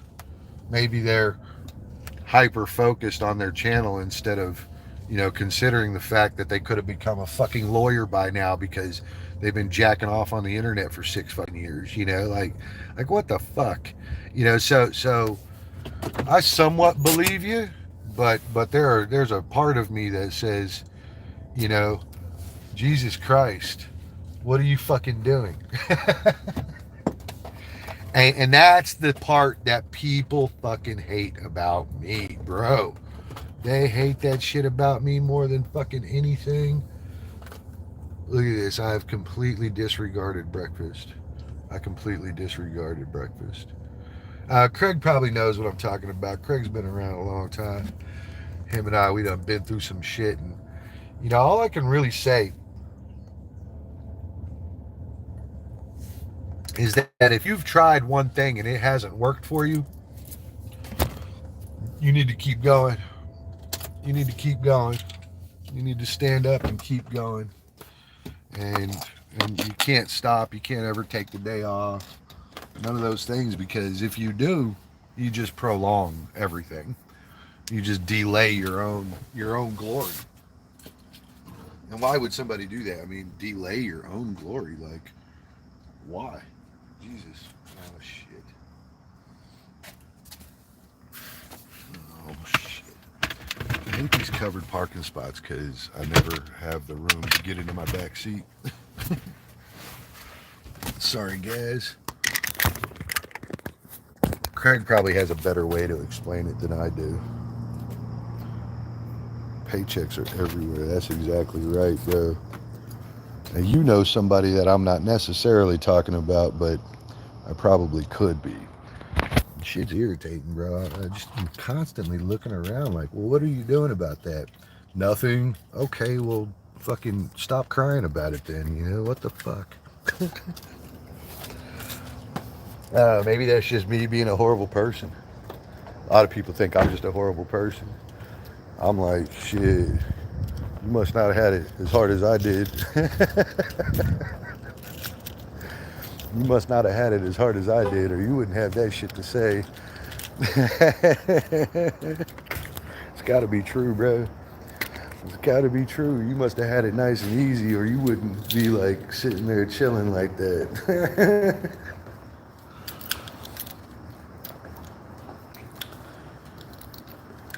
That's exactly right, my man. You ponder that shit until your fucking face is blue. How y'all like my new rug?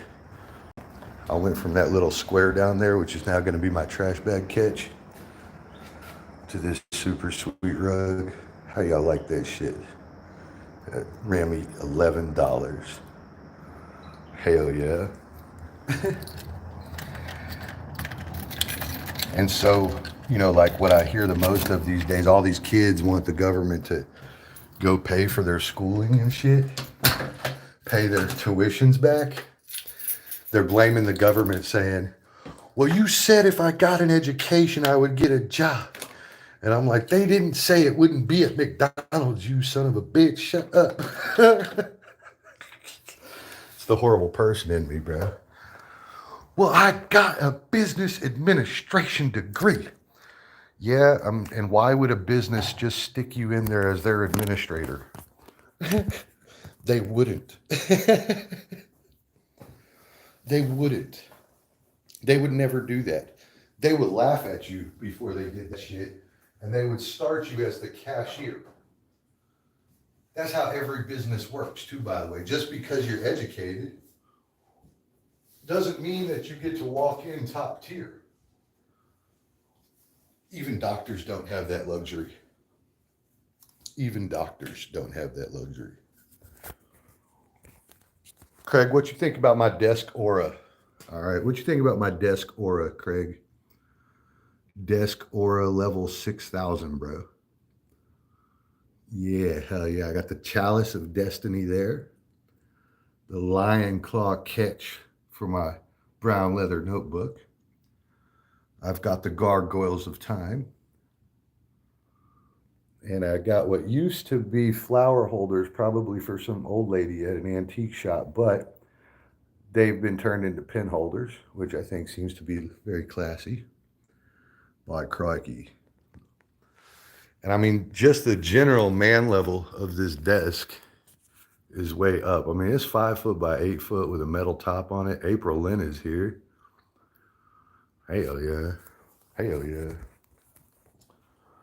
April Lynn, we are knee deep in a discussion about how to get ahead in life and how not to, and how not to. How to and how not to get ahead in life.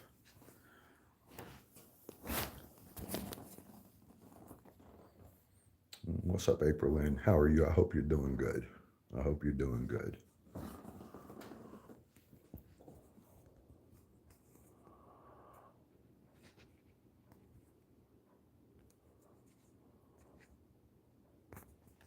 And yes, she does.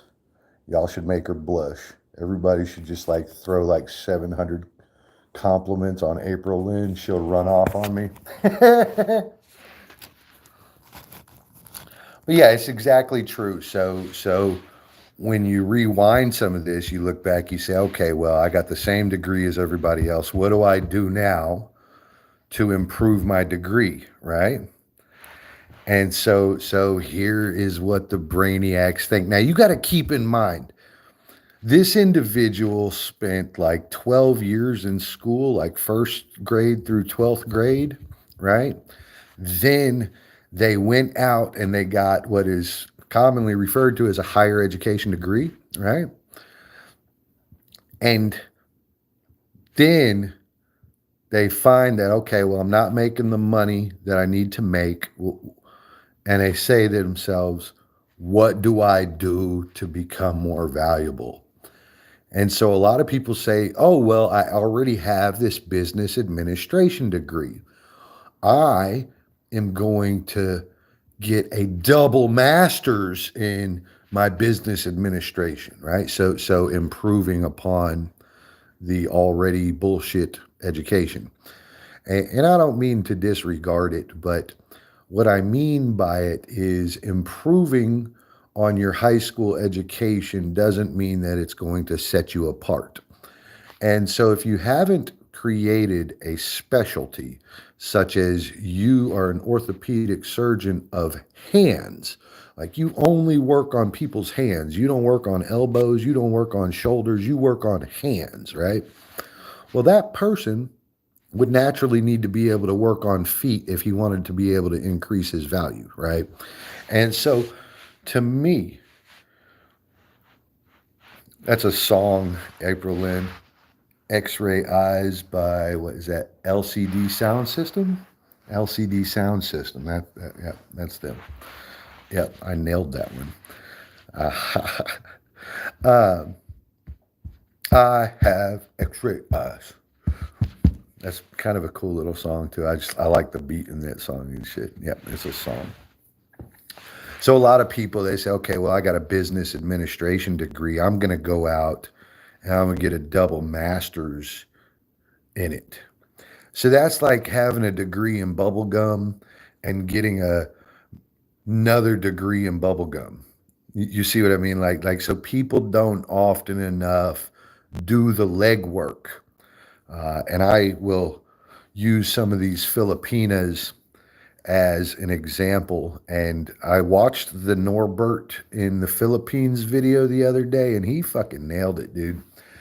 And so, and he ran into similar things that I have run into. So I'm going to use that as a example here. And so a lot of these girls say, "Oh, well, I'm staying single until I get done with school." And I say, "Okay, well, what are you planning on doing with school? Like, why is it so important to you?" You say, "Well, I want to be able to take care of my family, and in the future, I think that they'll be depending on me. So it's really important that I get out and I, get an education." And I said, "Well, okay, so what are you studying?" And like, I'm going to use an example. I ain't going to say no names, but the one girl says, "Well, I'm studying to be a teacher." And I said, "Well, you understand that the teacher's average income is 30,000 pesos a year or something, right?" And she said, "Oh, I know." And I'm looking over. I said, "Well, I thought you just said you wanted to support your family." And she said, "Well, I do." And I said, "Oh, fucking what, bro? Like you're paying for a degree so you can earn less money than the degree cost you. Like that doesn't make any sense to me, right?" And so that's true. That's true. What's up, Kuya Willie? And so, okay, you're planning on taking care of your family, and Norbert was a little bit more ruthless than me. He went ahead and said, "Well, you're just full of shit because that would never work out, right?" And so, you know, Norbert basically just said, "No, that's a trash lie excuse. You're just regurgitating internet stuff." Now, Norbert happened to, in his example, he was trying to hook up with a Filipina. And one of the reasons that he was declined from one of these girls was this fucking whimsical, "I'm going to school. That's more important right now." And then followed up by, "Well, my schooling is really not going to amount to anything." And it's just like, how full of shit are you? What are you really doing to improve your life? Are you doing anything? And, half the people I talk to, "Well, I'm concentrating on my channel." And I'm looking around like, fuck your channel, bro. Fuck your fucking channel, dude. Your fucking channel's stupid. That's the first thing I say to myself is, you should be reading books and instead you're reading your channel. You're fucking talking to jerk offs like me instead of reading books. Like, are you serious? "Oh, well, my channel gets me money every month." And I'm like, not the fucking amount of money an education would.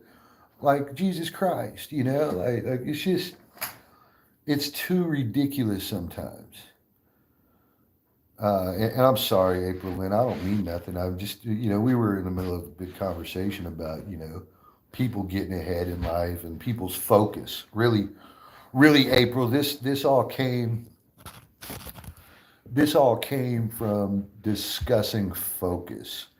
And I had presented the argument that I wouldn't marry a woman that was invested into her career, and I wouldn't chase a woman that was invested into her career.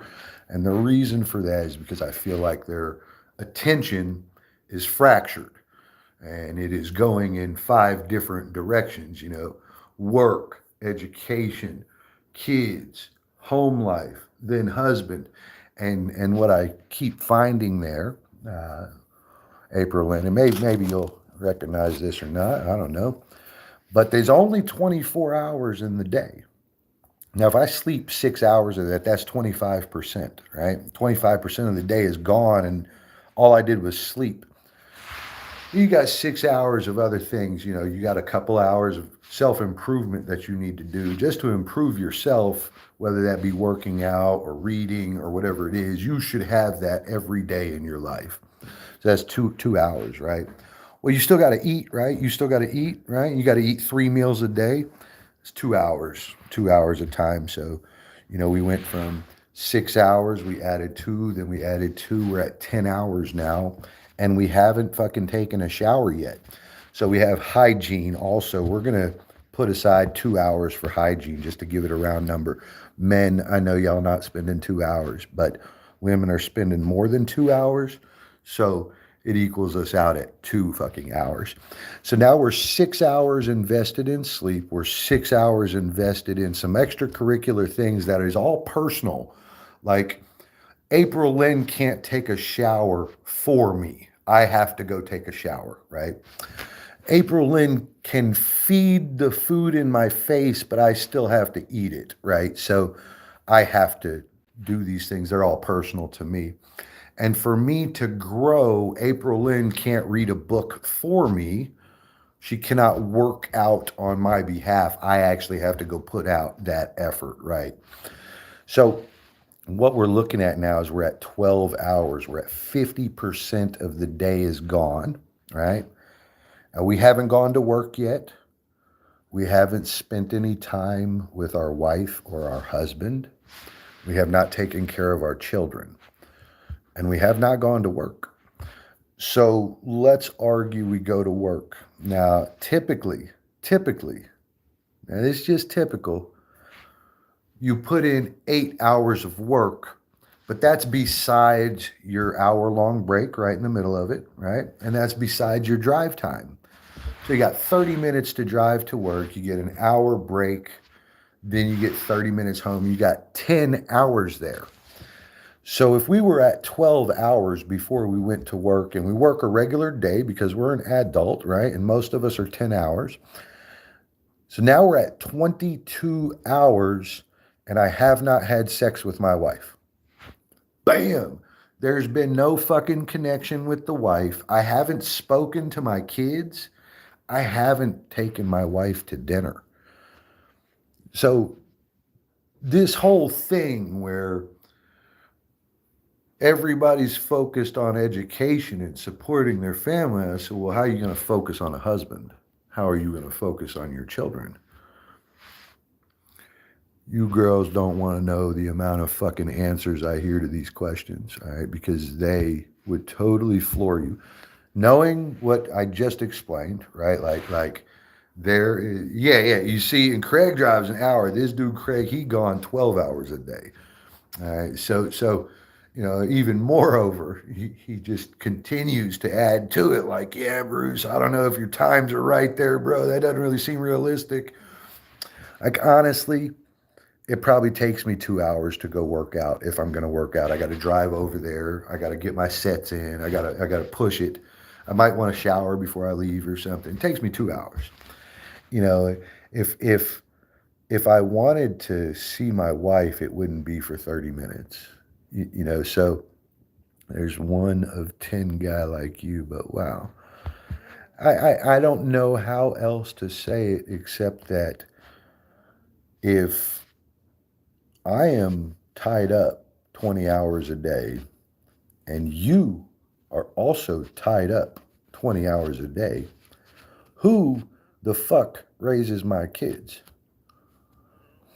You gonna hire a babysitter to raise my kids, a fucking stranger? You gonna bring a stranger into my home and have a stranger raise my kids? That's what's up, bro. That's what's up. That's the deal. I'll look at April and she saw my face and was like, oh shit. Yeah. You gonna hire a stranger to raise my fucking children? Bro, you're fired. You're fired. I will marry that lady. That's what I'll do. I'll marry the lady that wants to raise my kids, bro. You see what I mean?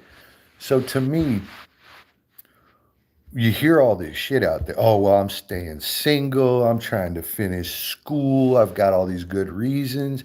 But if you ask like 6 questions, like fucking 6, like literally, like 6 questions, all that shit falls right apart, dude. All of it. All of it. And you find out that really the education that they're going for is so they can be a cashier at the gas station. And I'm like, what are you doing? That doesn't make any sense.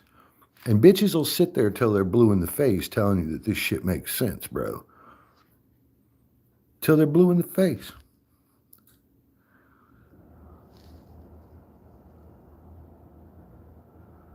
April Lynn, you've got an exact point. You've got an exact point, and I honor thy point, and I will tell you that that is where choice matters.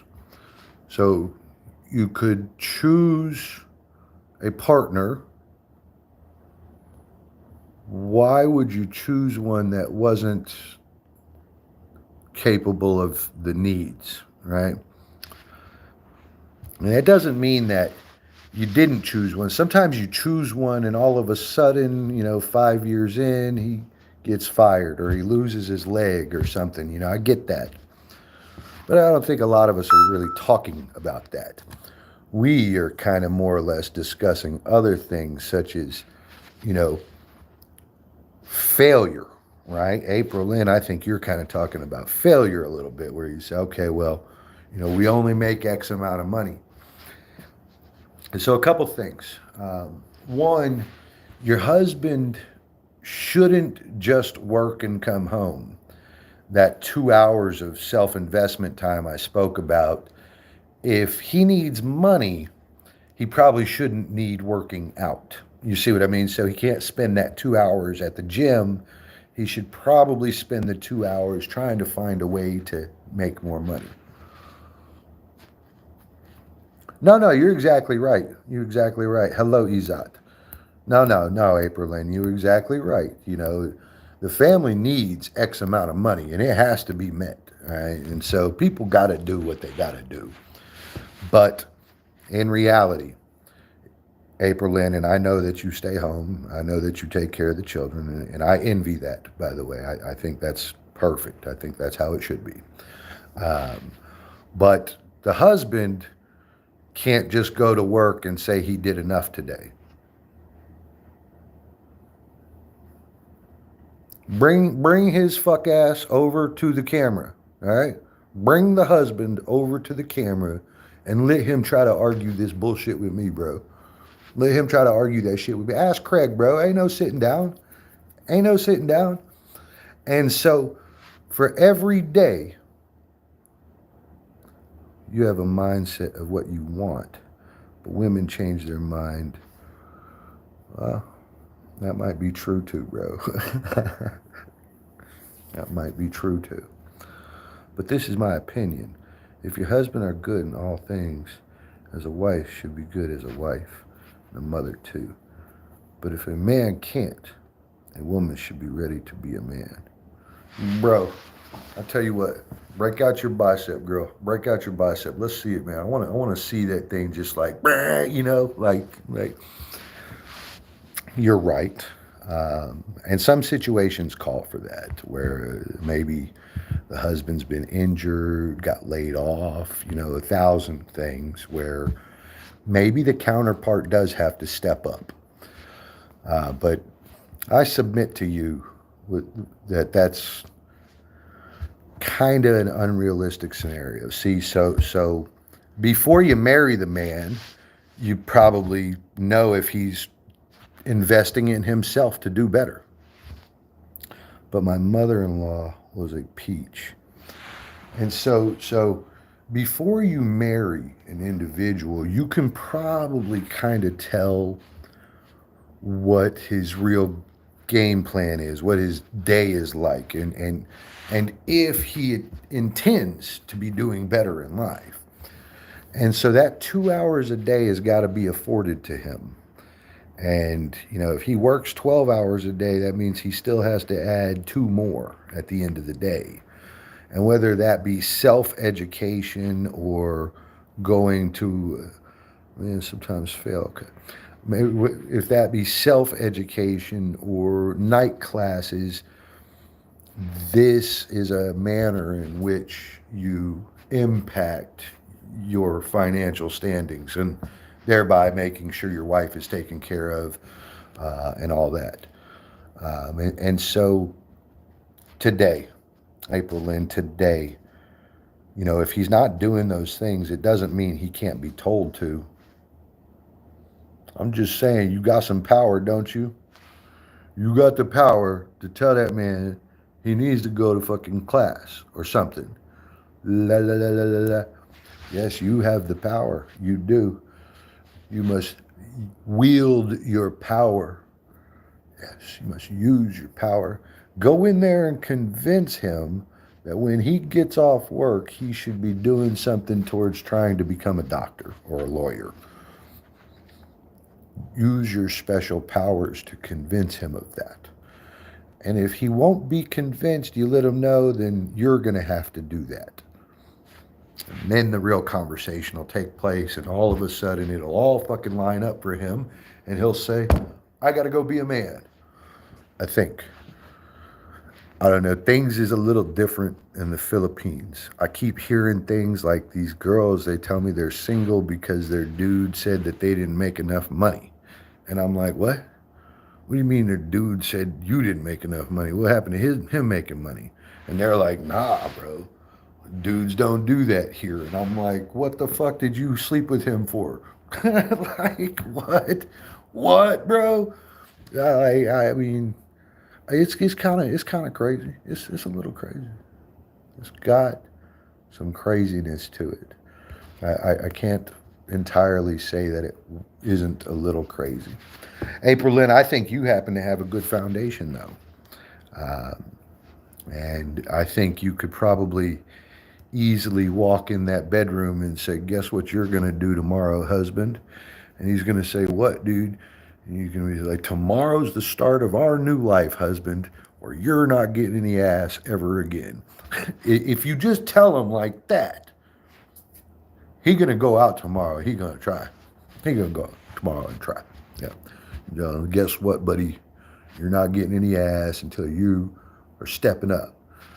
And you had that little heart to heart with him, and he'll step up. See, he can't produce any more children. He can't do that. And we're all getting up there in age, so likelihood of him finding a bunch of chicks to provide children for him is null and void. And so to me, that man will do what he needs to do to retain you. But you have to set the rules. You got to set the boundaries. Ain't that right, Craig? Ain't that right, Craig? The women kind of keep us in line a little bit, right? And give us focus and direction.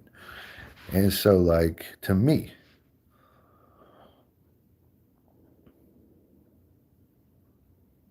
that is my understanding, which is such a weird fucking thing. It's such a weird thing. I think it has, like, this might be kind of odd, but I think it all ties back into the fact that we won't pick up trash. I was watching Filipina P. Do y'all know who she is? Filipina P. Sweet girl, but she's also brutally fucking honest. And she was saying that before a candy bar is eaten, the wrapper is on the ground, like straight thrown down. Like nobody gives a fuck about any trash out there. Nobody. And to me, it's wild. To me, it's wild. Oh my God, Craig, you know we're always talking shit about Killy. April. We're always April. Oh my God, you got to help us here. So we're always talking shit about Killy. All these Indian dudes come in y'all's channels and they're like, "Let me see your feet. Let me see your armpits," right? Well, Filipina P done snitched on y'all. She told me that y'all are the ones looking at each other's armpits. You Filipinas are like, "Your armpit's ugly. You got creases and dots in it." Like, uh-huh. Craig, it's the Filipinas driving the Killy war, bro. Go check Filipinas P's page. She got like a 2.5 minute video. She gonna tell you that it's other Filipinas talking shit about other Filipinas' armpits. It's true story, bro. I can't make this shit up, bro. I cannot be this resourceful about armpits, okay? So you go watch that video. April's about to tell us about how that's true. So I already started asking Filipinas. I was like, "So do y'all really look at each other's armpit?" And like, I mean, like, "What's up, man? What's up, baby? What's up, baby? I got some good armpit in here. I got the nice long line here. I got a little hair. What's up with that armpit, bro?" What's real fucked up, Craig, is for like 6 months, I walked around asking Filipinas, like, "Why does everybody want to see your armpit, bro? Like, I don't want to see your armpit. I want to see your tits, but I don't want to see your armpit. Like, just what the fuck kind of fantasy is this?" And none of you girls were like, "Well, like, we all compare armpits." None of y'all were going to tell me. So I'm just saying, for 6 fucking months, I'm walking around asking people why they looking at everybody's armpit, and y'all knew. Y'all are horrible. Y'all are horrible. I can't be proud of my armpits.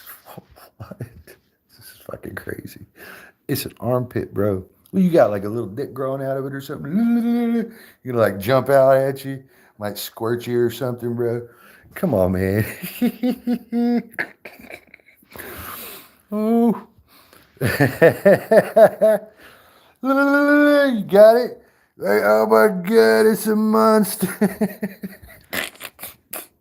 Fucking dying, bro. I'm the worst Filipino man. Like, that's what I'm screaming. Like, what are they doing, bro? Like, what is going on with these things? Filipino don't like dark armpits. That's that. The Shadow Wars, bro. The Shadow Wars.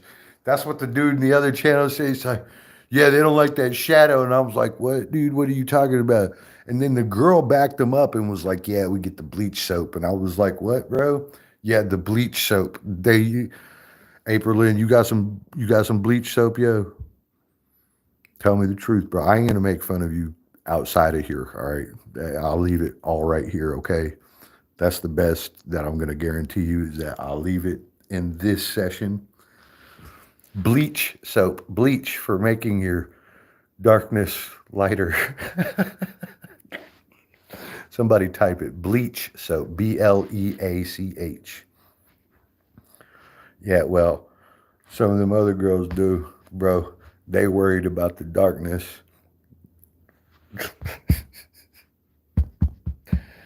I am not joking.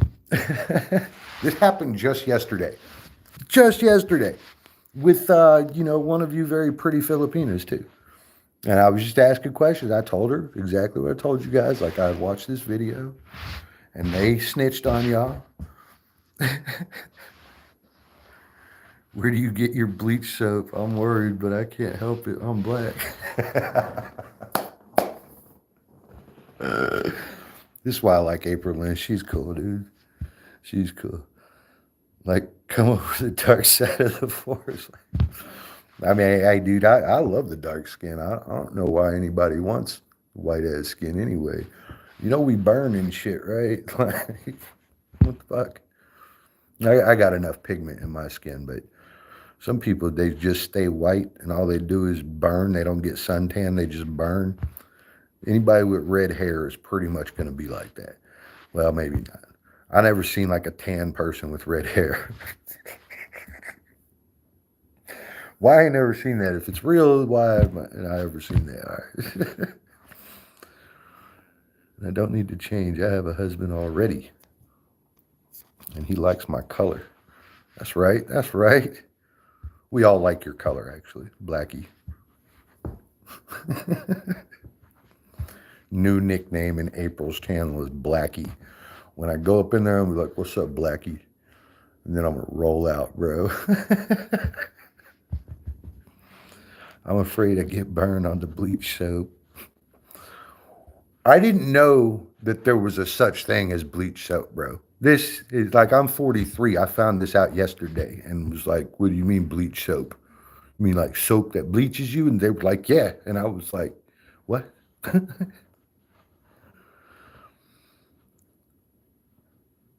Do you really like black? Every now and then. Every now and then. I prefer pigment in the skin as to bright white skin. Although I will tell you this, that Asian is my thing, and China, Japan, and Korea are all infamous for super pale skin. But if you get down in like Vietnam, Thailand, Indonesia, Philippines, people start getting darker. Hey, for me, that's a strong soap. The bleach soap sometimes damages the skin, so I don't use it. Simply Panay. What's up, Jen? Kuya Jen. My brother is here. My brother Jen is here. Jen, today we are discussing topics that most people don't want to be involved in. I'm sorry.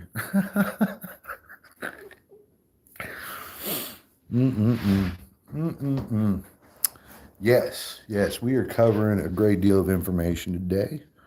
And, thank you for stopping in. There's your moderator, by the way. You've got it. That's right.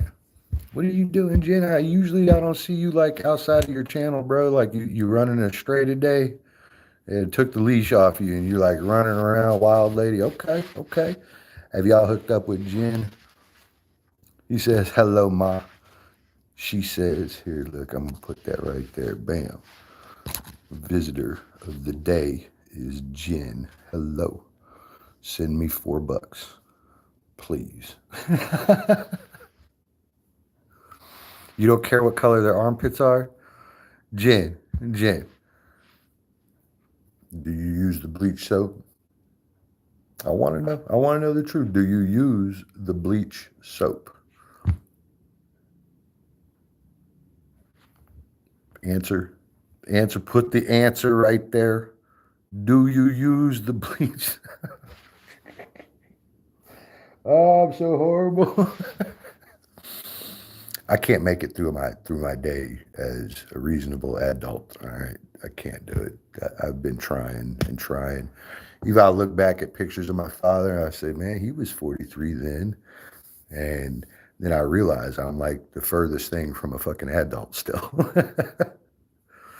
What's burrata soap? What's burrata soap? What? All right. Don't give me no stories now. Give me the truth, bro, because I've been asking people what the killy thing is, and all of a sudden I find out that it's Filipinas that are checking out other Filipinas pits. But y'all be talking shit, don't you? Y'all are ruthless, bro. Y'all are ruthless. Oh my God. All right.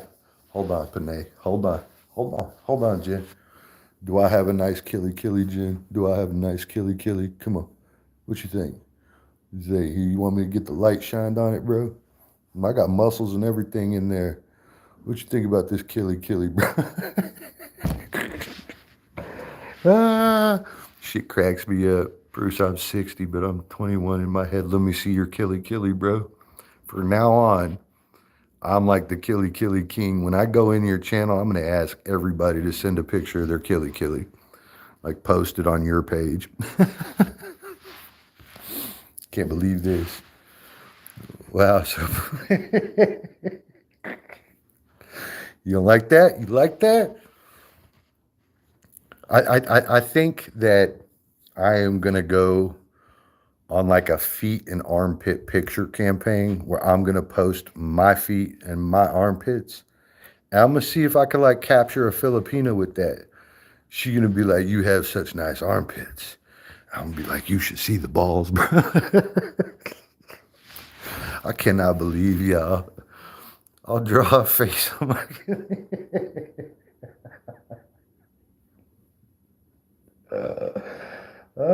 You should, dude. You should, and you should run a live stream, and right in the middle of things, you should just reach for something, just bam, and that face is just like there, like you should have like a tongue coming down your arm. Speaking of balls, interesting conversation with you guys this morning. It's quite interesting. I like this conversation, actually. I am this childish, by the way. Absolutely childish. Absolutely childish. I tried being an adult for a long time. I really did. Kuya John still have a problem with the ball.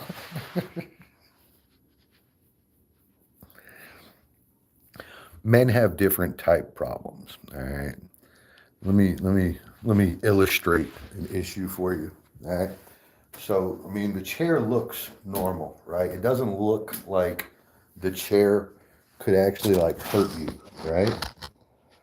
But it's not that it hurts you, it's that when you go to sit down as a man, your balls are right here, right? And so when you sit, your balls are underneath you. And sometimes you will sit right on your balls, just right on your fucking balls. And so you kind of gotta like lift to sit down, because if you don't, that could be the end of your day, bro. Whoa. So yeah, we got ball problems, bro. I know you chick got other problems, but we got ball problems, bro. And they be going everywhere too, by the way. All right. So as you get older, April, then you'll find this out in about 15 years when your dude's ball sack is like this long. You're gonna be like, why, bro? Why not use supporters? What's up, Jane Zen? You'll have to excuse our conversation today. We are all the way in it. Can I see your armpits, Jane? Listen, we are knee deep in horrible conversations. Good old Mr. Gravity. That's what I'm screaming, bro. All right, Craig. So I was like 16. Well, I was 15. And I ended up out at my grandparents' house. And I slept in my grandfather's office, right? And of course, there's the bed. And then, of course, there's other things. But they didn't have end tables next to the bed. This was like a guest bed. And what they had was damn filing cabinet next to the bed with the fax machine on it. Now, this is the old dude. He used the fax machine. All right, every day, fax machine, fax machine.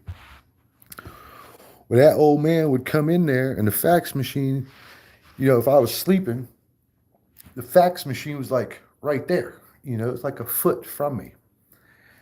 And this dude would come in just his underwear. And I'm talking like when you 70 years old, bro, your shit is shaped like a fucking T, right? Like a fucking T, right? So every day I wake up with this much ball sack and a set of whitey tighty underwears around.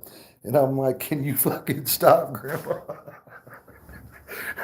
Can you stop waking me up like this, you motherfucker? Be back with a topic change. Have a good day. All right, hey, what's up, Gladiatrix? What's up, yo? I got you. I got you. How are you? Like number 16, thank you.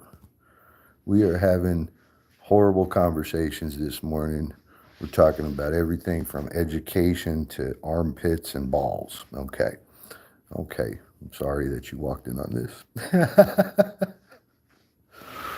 I'm just saying, this dude had no quarters, bro. And I don't know how he could either. Like, what do you do with him? Tie him around your leg or some shit? So I don't know what's going to happen to me. I'm going to probably get like a sack reduction at some point. Like some of the sack removed. And maybe they'll put in like a support bag for me or something.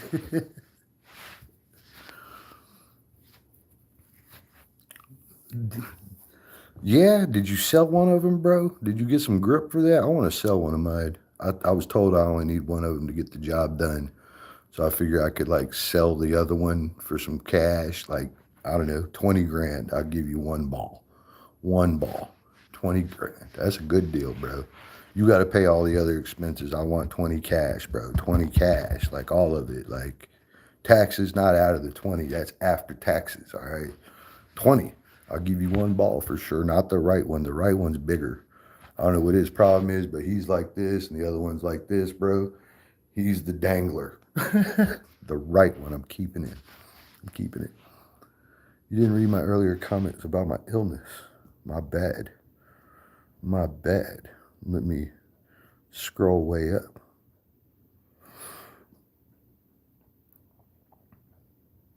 A savage UTI recently and left me with right ball. Oh, that's pretty savage, bro. That's pretty savage. You want to just like get rid of them? You say you 60, man, get rid of them, bro. You had that damn ball sack sticking inside of your leg for all this time, bro. Just get rid of it, man. Just get rid of it.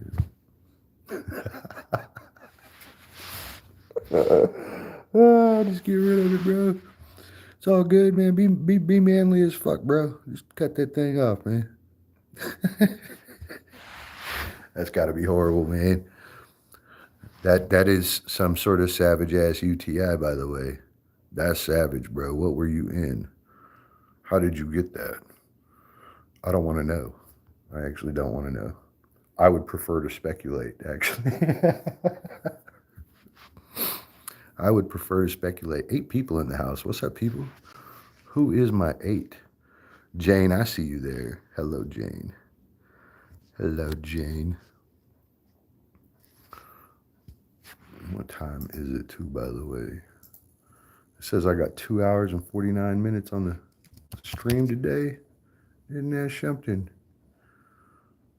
Oh, they're having a problem finding that site. Is that right? Oh, dude. Did it go like that? Was that from a she? Can that come from a she? I think I Craig, and I ain't no doctor or nothing. And ladies, I ain't no doctor or nothing, but I do read a lot. And I think the best way to make sure you don't ever have one of those is by drinking a half gallon of water every day. Every day. And flush your pee hole.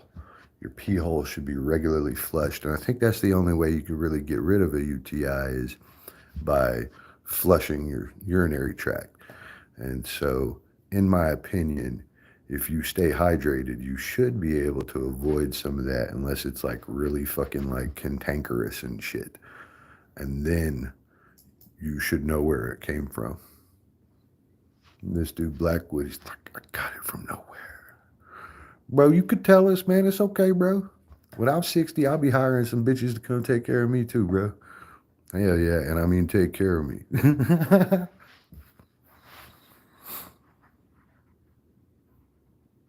I flush with cranberry every month. There you go, Bruce. In another 20 years, you'll have a different point of view. Yeah, you're right. You're right. Like, cut these bad boys off me.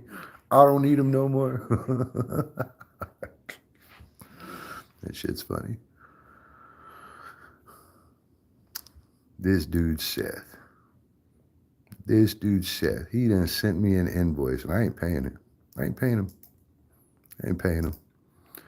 In about like 10 days, he gonna call me like, hey man, can you make payment? I gotta pay rent and stuff. And I'm gonna be like, hey man, can you finish off the landscape beds? I only been asking you since March to get it done.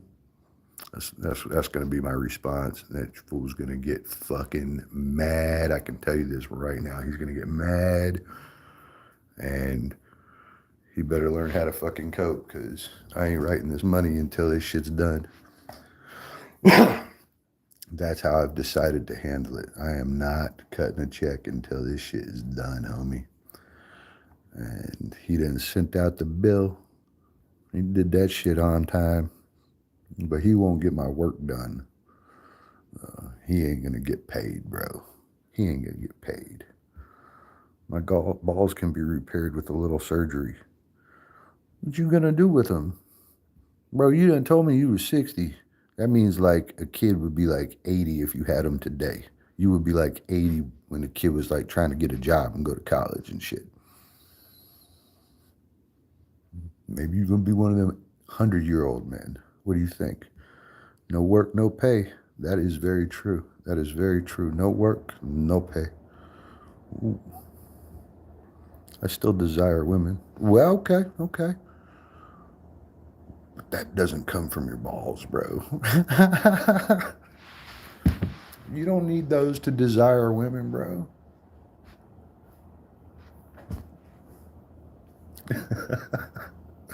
My bad, dude. I'm a little bit of an asshole. A little bit.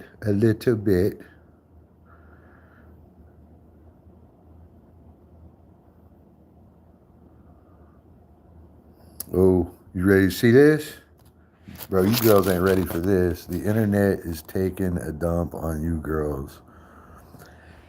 Female narcissism is often misdiagnosed. How science is finding women have a dark streak too. Oh, God. Forget about that. I don't even want to know about that.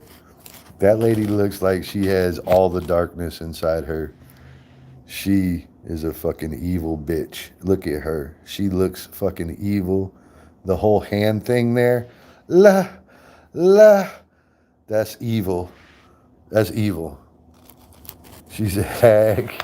She is fucking evil. Charim. Hello. And who else did I miss up here? Anybody? Charim. Namaste. Assalamu alaikum. All right, let's find out what's going on the tube here. Let's see. Glimmer of God. And we've got all sorts of shit going on. There's Ogang. Hold on. Let's hear this fucking bitch. Oh my God, let's hear this shit. Who wants to hear this shit with me? Oh my God, let's fucking hear this shit. Hold on, let me turn it up. She gets payback after humiliating her husband. The reason that pushed me to even bring up divorce and talk about it was the fact that I feel like I can't be myself with my husband. And it's really confusing because I'm 32 years old. I am a mom of 3, and I still don't know who I am. Oh. So you don't know who you are. Oh. Did y'all hear that? 32, mother of 3, and hasn't figured out who she is. She sounds like a 32-year-old mother of 3, but she has not figured this out. I can't be myself, or you don't love me for who I am, isn't really fair because I don't know who I am. This woman has 3 children. They're blue. She's 32 right years now. old. They got a dog. And when I pull out and I get into regular light, they will go green again. So regular light versus TV light. And then the only time it actually changes color is when I'm angry. Confusing because I'm 32 I get a years full old. gray I in my eyes. am a mom of 3. I can't listen to this slut anymore. That bitch, she try to fuck with me, she thinking I'm up next. I've been thinking to myself, I want a mirror on my chest, and I ain't worth 100K, so I can't motherfucking rap, bitch. Viagra and Cialis. This is what happens when a sport bike travels so fast that you can't even capture it on camera because it barely lasts 1 frame.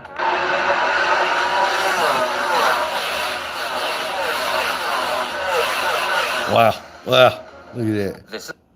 These people are about to Regis drop. No! Not the freaking great white!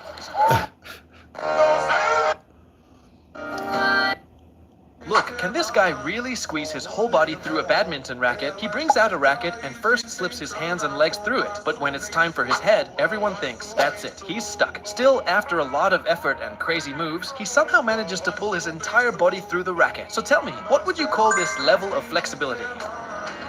Look, can this guy... haven't had AC in... Bruce, look for shit. He's funny. Maybe. We're going to have to do a little bit of catch up real quick and check on all the Filipinas. All right. Let's see here. Check on the friends. There's Jane, Ultimate Jane. And what's that? No, nothing. There is nothing today. I don't ever get on YouTube on my laptop, so it's very kind of like hard for me to navigate.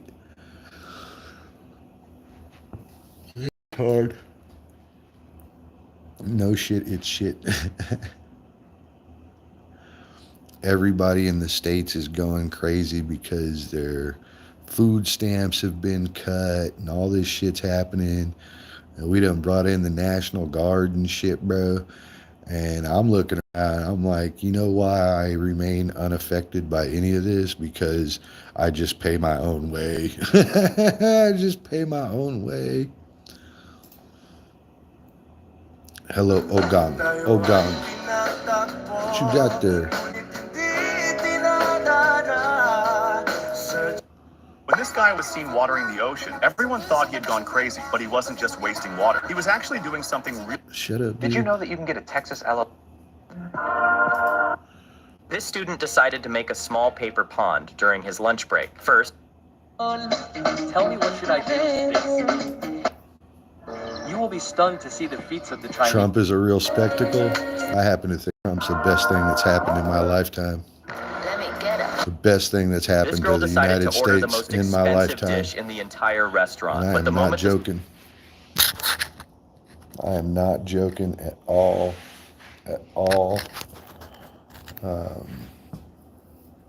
Yeah, it's so weird. Some people say, well, why'd you vote for Trump? And my initial answer is he is not the same old suit. And what I mean by that is I'm, 43.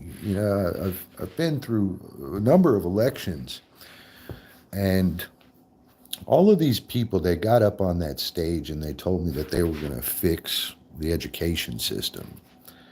And they told me they were going to make more jobs available. And they told me that health insurance was going to get corrected. And they told me things like, laws will be enforced and, immigration won't be a problem. And they told me a fucking lot, right?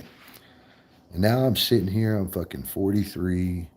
I was like fucking 35 or something when President Trump first kind of got up there. And all I could notice between them is that he was not one of them. That's like the very most basic thing I could tell you is that dude doesn't come from the same cloth as those other motherfuckers do. And those other motherfuckers that have been against Trump so greatly, you know what they all have in common? Every fucking one of them. They all were here for the first 35 years of my life.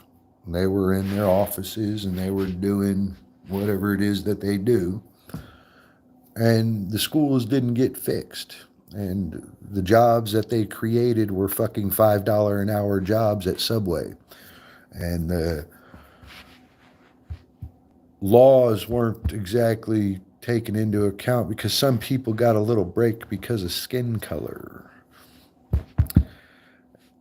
To me, there is no beyond food stamps for 7 years. There's none of that. Really, 7 months is a little bit like what is the problem? The people that pay for the tariffs are the buyers, not the sellers. I don't think you quite understand why the tariffs are why they are.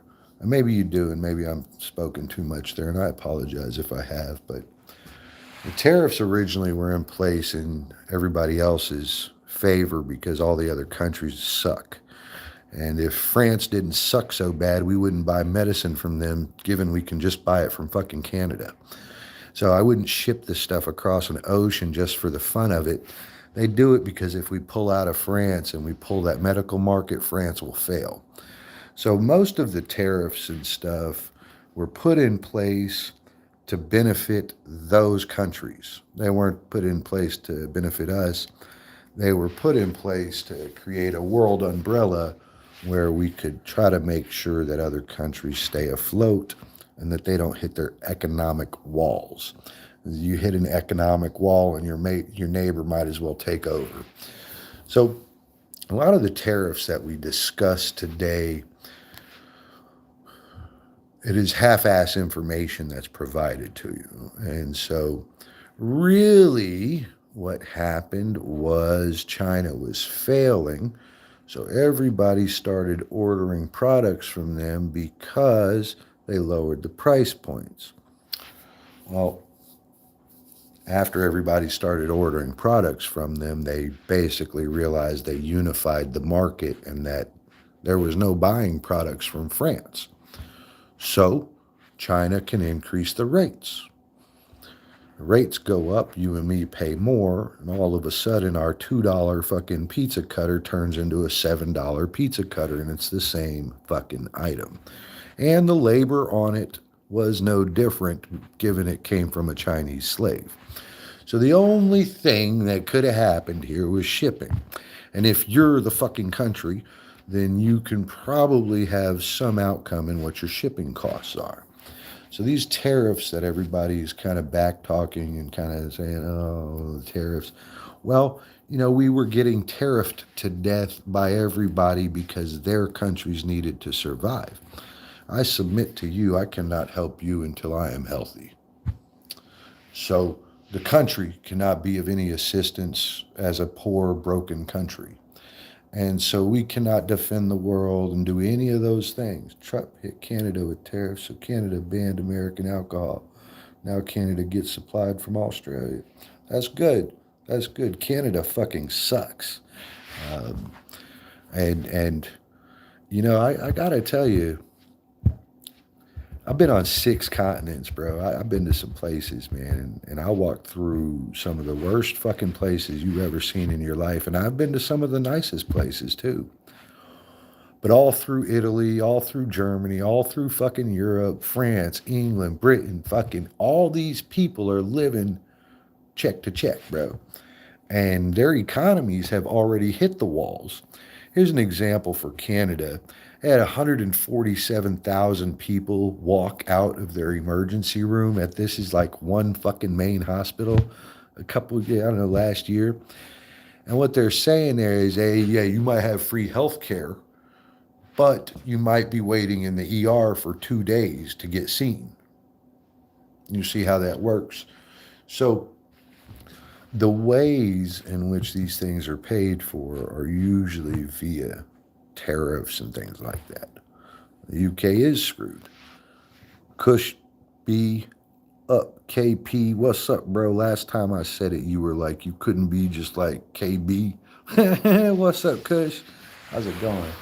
I hope you're doing good. Here, let me get you fixed up. I'll get you moderator so you can reach out to these other people.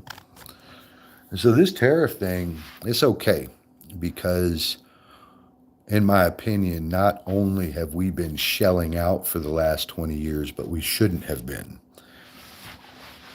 If France falls and they need us, then maybe we should own France.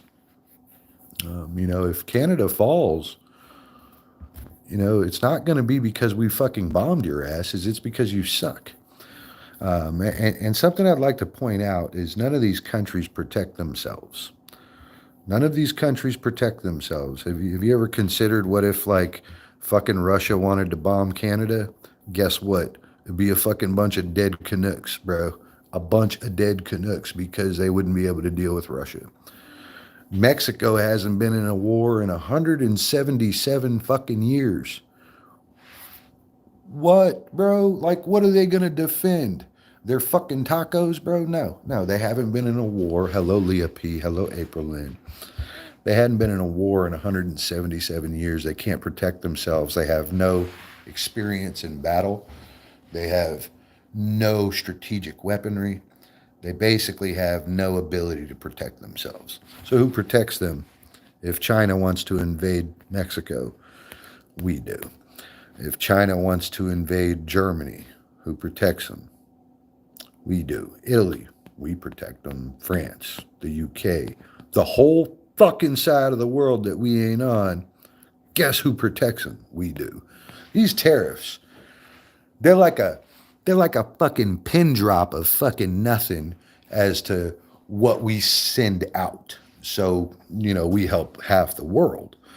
And it's our consumers and our people that produce this money.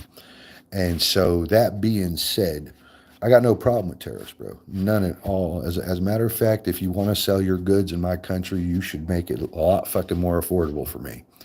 You should make it so fucking affordable, I can't argue with buying the can opener. Like, I must have to buy that one. It's only a fucking 10 cents. That's the one, you know?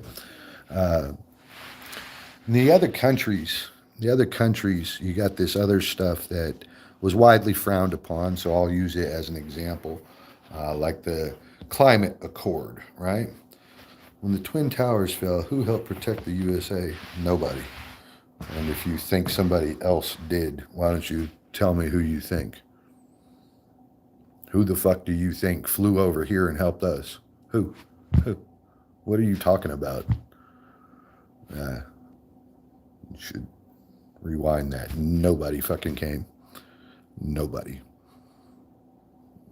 I remember that. As a matter of fact, my birthday is the day before that shit happened, bro. So I woke up from my birthday day to that shit, and there wasn't nobody there. You think, like, fucking China sent some Samaritan aid or something? Like, what do you think happened? You're going to say, oh, well, Australia came to help. Yeah, you sent some supplies, bro. You're wrong. NATO flew missions to patrol. Oh, NATO helped us. Blackwood, are you serious? Let me help you. Blackwood. NATO has jets because of us, Black Wolf, not because of them. They build shit. All of those militaries are filled with F-16s and other jets that we have disregarded. We strip them down and we sell them to those other teams. Let me show you something.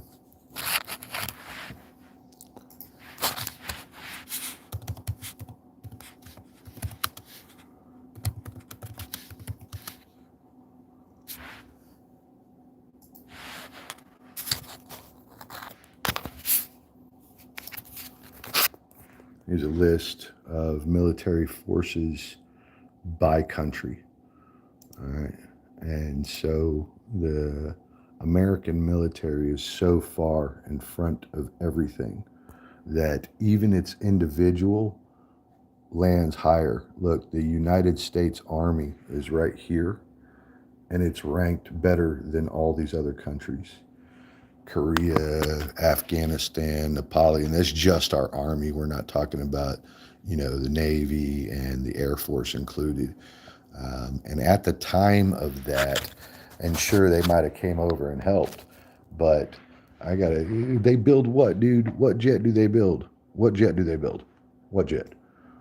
They don't build a competitive jet.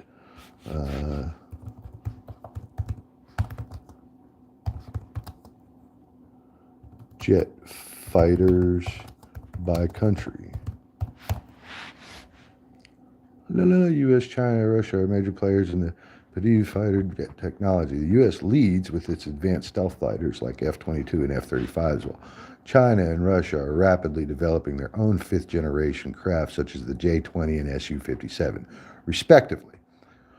Other nations like Turkey with the TFX Khan and Sweden with its JAS-39 Gripen are also developing advanced fighter jets. So the things you're talking about aren't actually being developed by those teams. Hey, Dave. Germany used to build tanks, but their tanks blow now. The M1 Abrams pretty much blew all tanks off the map. It is extremely advanced by comparison. Now, I happen to have been on a mech division, so I understand the full capabilities of these and what the Eagle Scout system is, how the computer systems pick targets and divvy out those targets. So I have quite an understanding there. And we're going to dive deeper in AI mode. La la la la. Okay.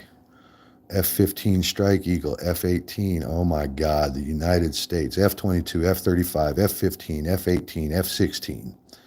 All right, Russia, 57, the 30, and the 35, that's the Su-57, 30, and 35, MiG-29. You got China, 3 jets also, J-20, which used to be a J-10, actually. Oh, they're actually going to repeat it here.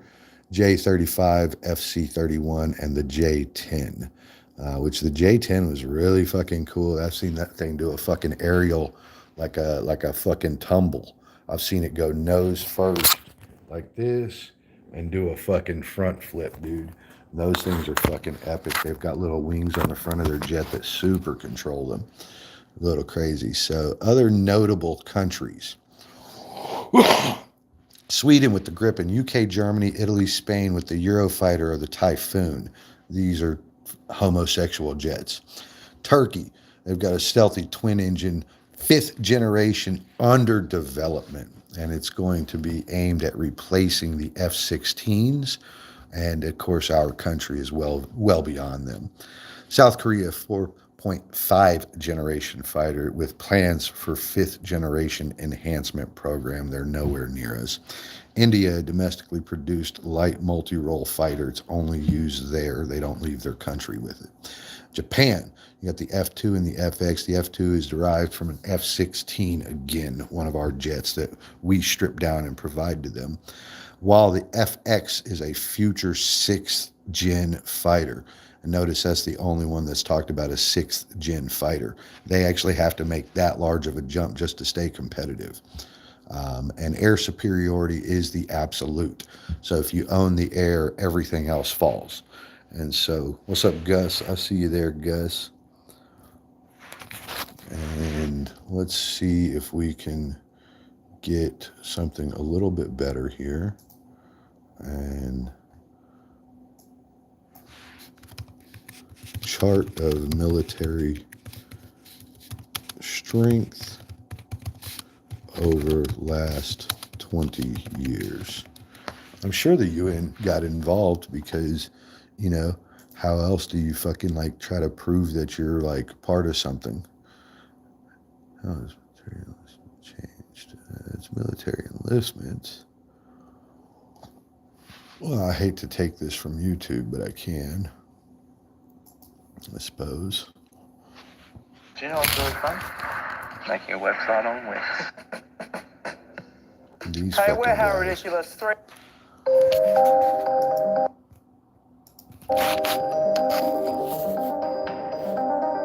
Alright, so what is this? This is 1900s. This is showing over the timelines. And this is showing the movement.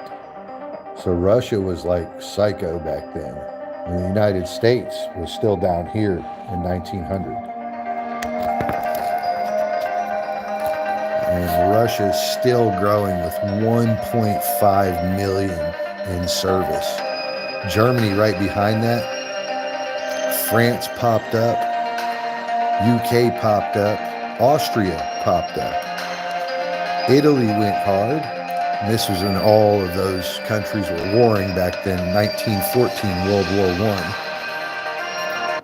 So you look at 1915 and look at Russia with 5 million fucking troops. Jesus Christ. But little baby ass Germany coming in at 3.5 with France 3.6. Now we know why those teams couldn't handle it, right? You got Italy, you got fucking France and Germany, or excuse me, and Great Britain, all with 10 million troops basically. You got 3.6, another 3, that's 6.6. You got 2 mil, and you got, you know, that's like 8 mil. Booyah, sucks to be the rest of the world. No. I mean, we weren't always that, you know. Clearly, look, right here, we only had 500,000 people when we entered World War I. We had less than 1 million people, but and inside that year, we doubled. So still 1916, and we moved up to 1 million. So that's right when the draft took place, right? All right, have a good night, bro. Have a good night. Right now we're about 17 times ahead of China, and so even China doesn't smear. I imagine other countries partaked in trying to help us. I would think that's very normal. I don't know what you were illustrating there, but it sounds similar to saying something like, well, black people led the rebellion against slavery, which they didn't. So, oh God, I read books, bro. I read books. Patricia Ann Esperito. ¿Qué pasó? ¿Cómo estás? ¿Qué pasó? ¿Cómo estás? I hope you're doing okay today. I am going to place you in as moderator so you can link up with these others. They're all buddies. They're all good buddies. They're all good buddies. Everybody here is pretty much cooler than I am too, so you'll probably enjoy them more than me. This is my 3rd floor balcony. All my fake plants here. These are fake as they come. And just about to say sorry for what happened. Thanks. Yeah, whatever, dude.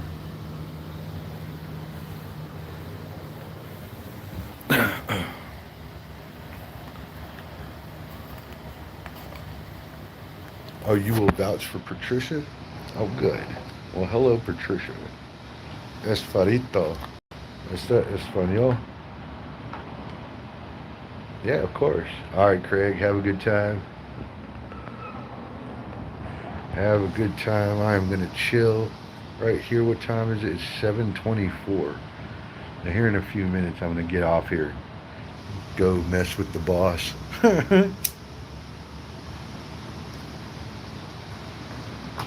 Drive up there like, guess what, bro? I need some money.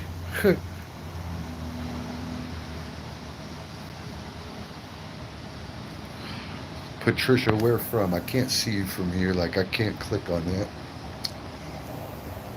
If I click, it'll close this whole thing down. So, no clicking here.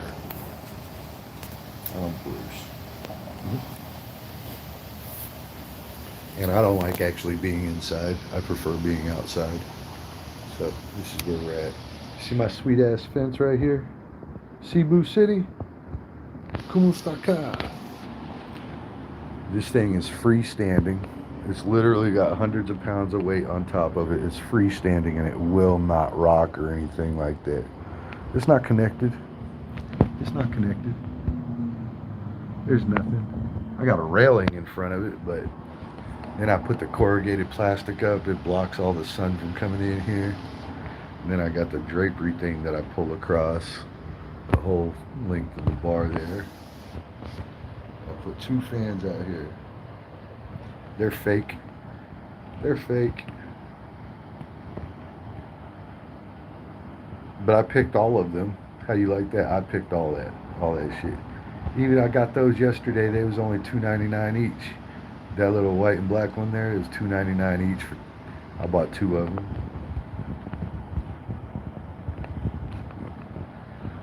I have some class hidden inside of me somewhere, just not often. Just not often.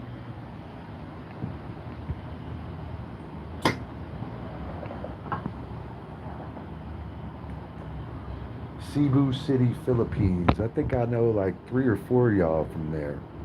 You know, I think Leah is from there. I think Mel is from there too. Yes. This is my patio.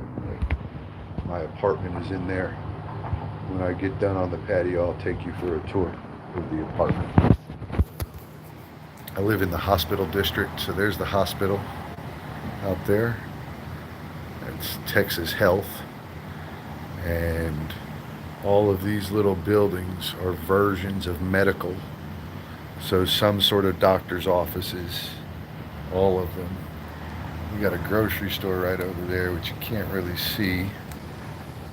And off in the distance there, those silver things glowing out there, that's like a big, giant private school. A really, really nice, high-end private school. And then the hospital actually has 2 sides. That you see the hospital there, but on the left, there's you know, you see that road right there where the cars are passing, that goes on the left of the hospital. And then there's another hospital on the left side over there. So I'm right dead in the hospital district. It's not cheap to live over here. It's $1,400 a month for my apartment. $1,400, yeah.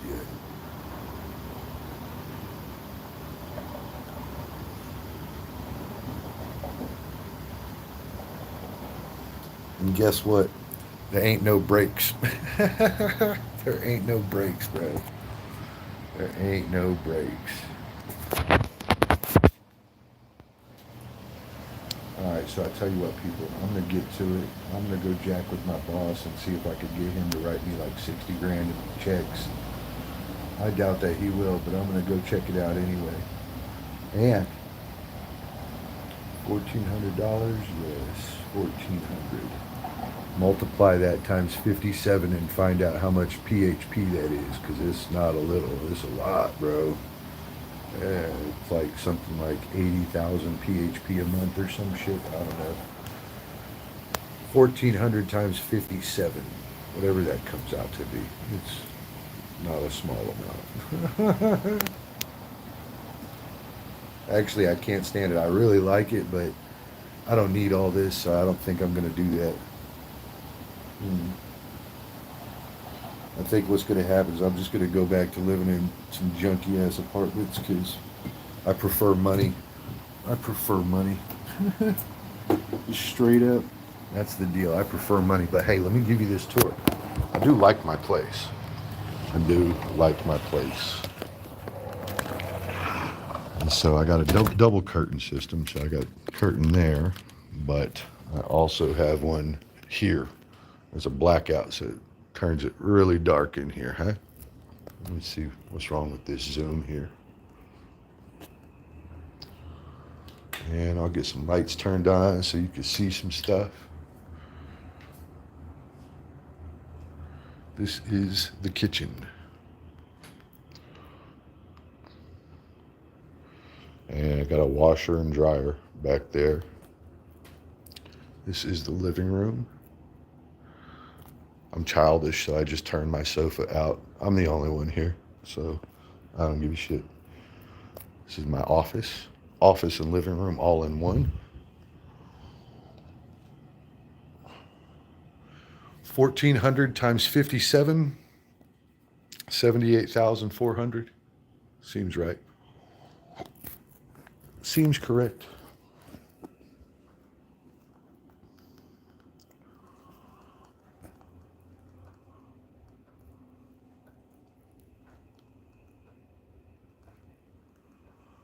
These are larger than my hand, just to give you an idea how big this thing is. That's my new one. I'm starting on it. What's up, Leah P? Yes, Leah, that's what I'm spending. I mean, we could check it out, but it sounds about right. You got 57 times 1,000 would give you 57,000. Half of that would put you somewhere around the 400. So, yeah, somewhere about 80K. Oh. This is my super sweet ass bedroom that I never use. I don't like being in here. There's no chicks in here, so it's silly. But here's my super sweet bedroom. Oh, oh, oh. Complete with drawers for her, but none for me. And I am an extremely organized individual. So everything is folded. Everything has its place. A super sweet custom closet. I added the shelves and called it customized. So these came in it, and the metal bars, they came in it. So that one and that one and that one. But that white shelf wasn't here. This white shelf wasn't here. And then the two wood poles weren't there, so I didn't have all that hanging space, but I went in and installed these. I installed those to create some more hanging space. And because of that, my floor is pretty empty, bro. I keep dirty sheets right there. And so, yeah. All right, and here's the super sweet restroom. The super sweet restroom. I could use that door, but I don't. I just cover that off so I could trap cold air here in the bedroom. We have a garden tub, which is just a bigger oval. It's the same length, but it's wider right here. It's wider across there. Yeah, look, there's Leah, and she is in Cebu with you. Y'all should be friends. I do a double shower head. That way 2 people could shower, but I use both of them because there's nobody else here. So, double shower head, which hoses me down with a lot of water. And I am not a man that believes in shit on my countertops. I want my countertops empty, so I built this little shelf here. And this is where I put all of my cologne products. These are all just sample sizes. They're not like big bottles or anything. You can see how much is in them. But it's because I can't deal with just one.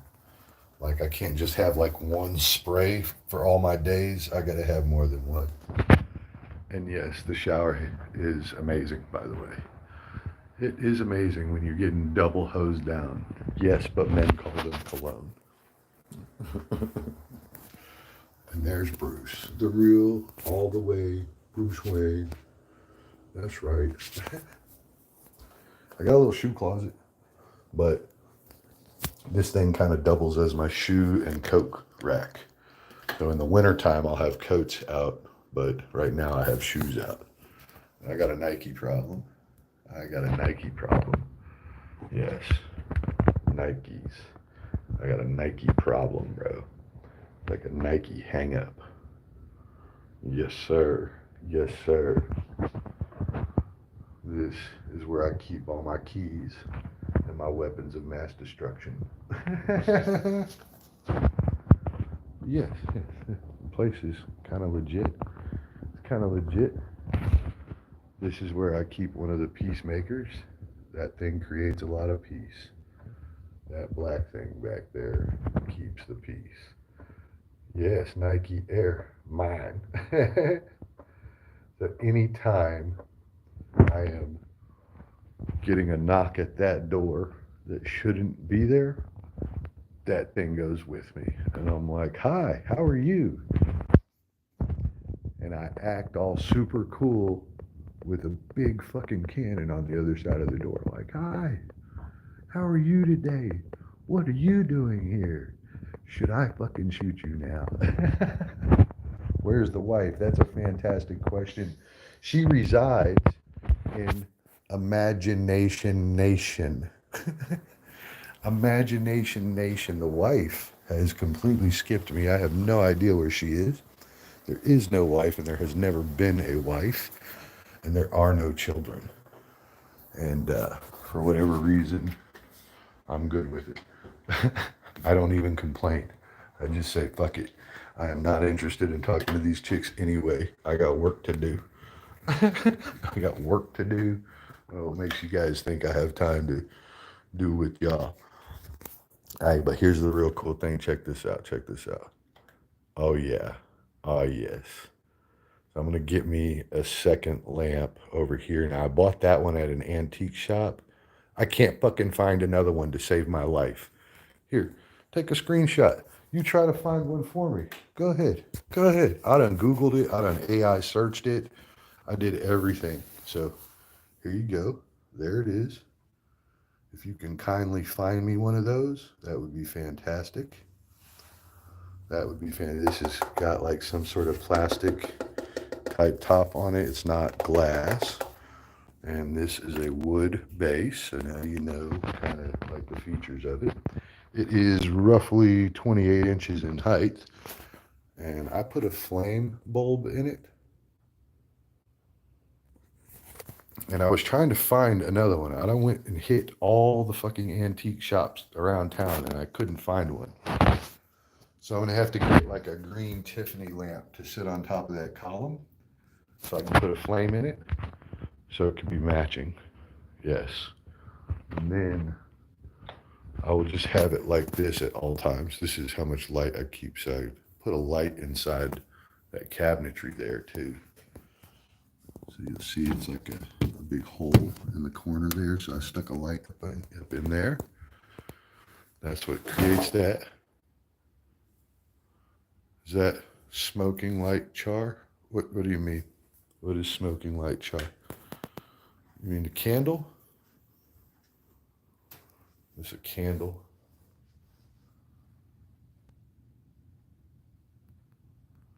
Mary, I'm sorry. That sucks though.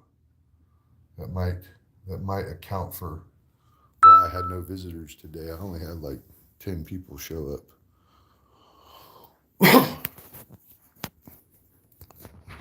Only like 10 people show up. All right, guys, it's 7:40. I've been doing this for like 3.5 hours. I got to go see my boss. I'm not taking y'all with me for the boss run, okay? I also need to take a deuce, and I was going to, make sure y'all didn't have to deal with that. What scent for that candle? That particular candle, I believe, is the one that kind of smells like booze. It is called Campfire Cocktail. Yes. And it is actually yummy. And listen, I have a stash of candles over here all of these are candles. Yes, I got a stash of candles. All sorts of smells. They call this one sea glass and moss because glass has a smell to it, right? This one's called black salt and teak. And, you know, again, like, what the fuck? Salt doesn't smell good. It doesn't really even have a smell. But yes, I keep a fair share of candles around. This is the real hidden treasure. And that one in particular is a first edition print of Metal Men #1 comic from DC Comics, Detective Comics. And I gotta tell you, that thing used to be worth $5 grand. I don't know what it's worth now, but that used to be worth $5 grand. I got old baseball cards down there. I'm talking about like from the 80s. They older than Leah is. Here is a 2,000 piece puzzle. It's a puzzle.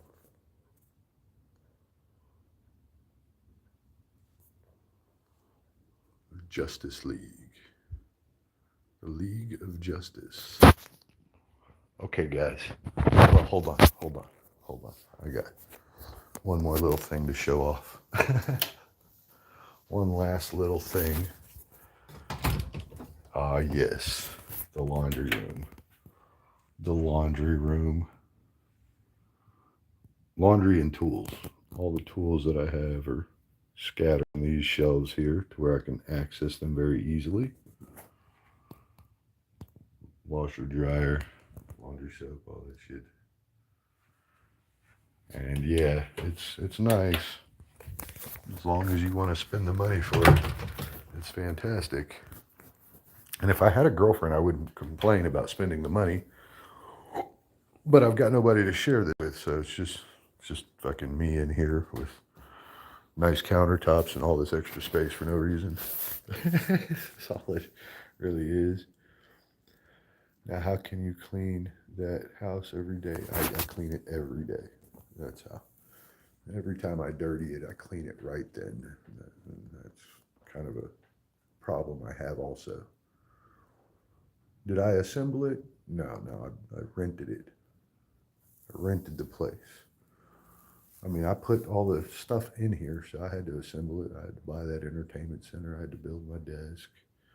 The desk, of course, is the crown jewel of desks. It's got a metal top on it.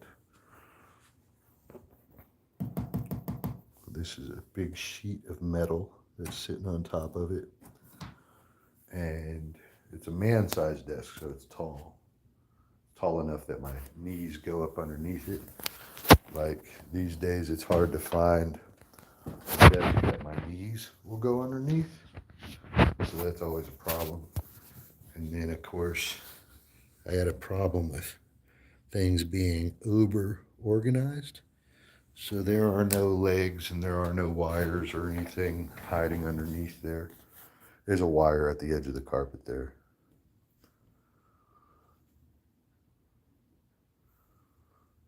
I mean, I built some of it, Lee. I built the desk, bro. I built the furniture. Well, some of it, anyway. And, of course, there has to be somebody to design this and come up with, you know, what idea we're going to go with here. And there it is. There it is. We ended up in the world of medieval Gothic type stuff. Medieval Gothic type stuff. I'm probably going to clear this back out again. I'm starting to feel like it's got like too much shit going on. I like the white top, right? But the metal will show damage very easily. So I got to keep it covered.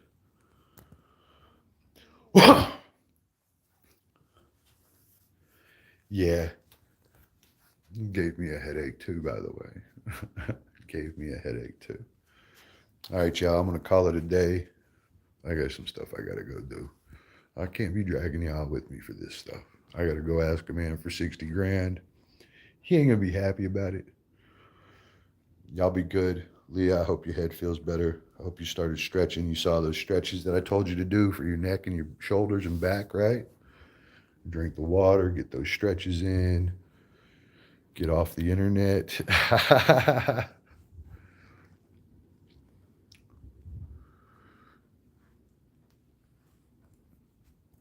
What's up, bro? What's up, bro? You want a table dance? You want a table dance, bro? Hold on. Hold on, bro. Bounce, bounce, bounce. Bounce, bounce, bounce. I could dance like on this table. Yeah. Yeah. All right, I better stop this before the table breaks.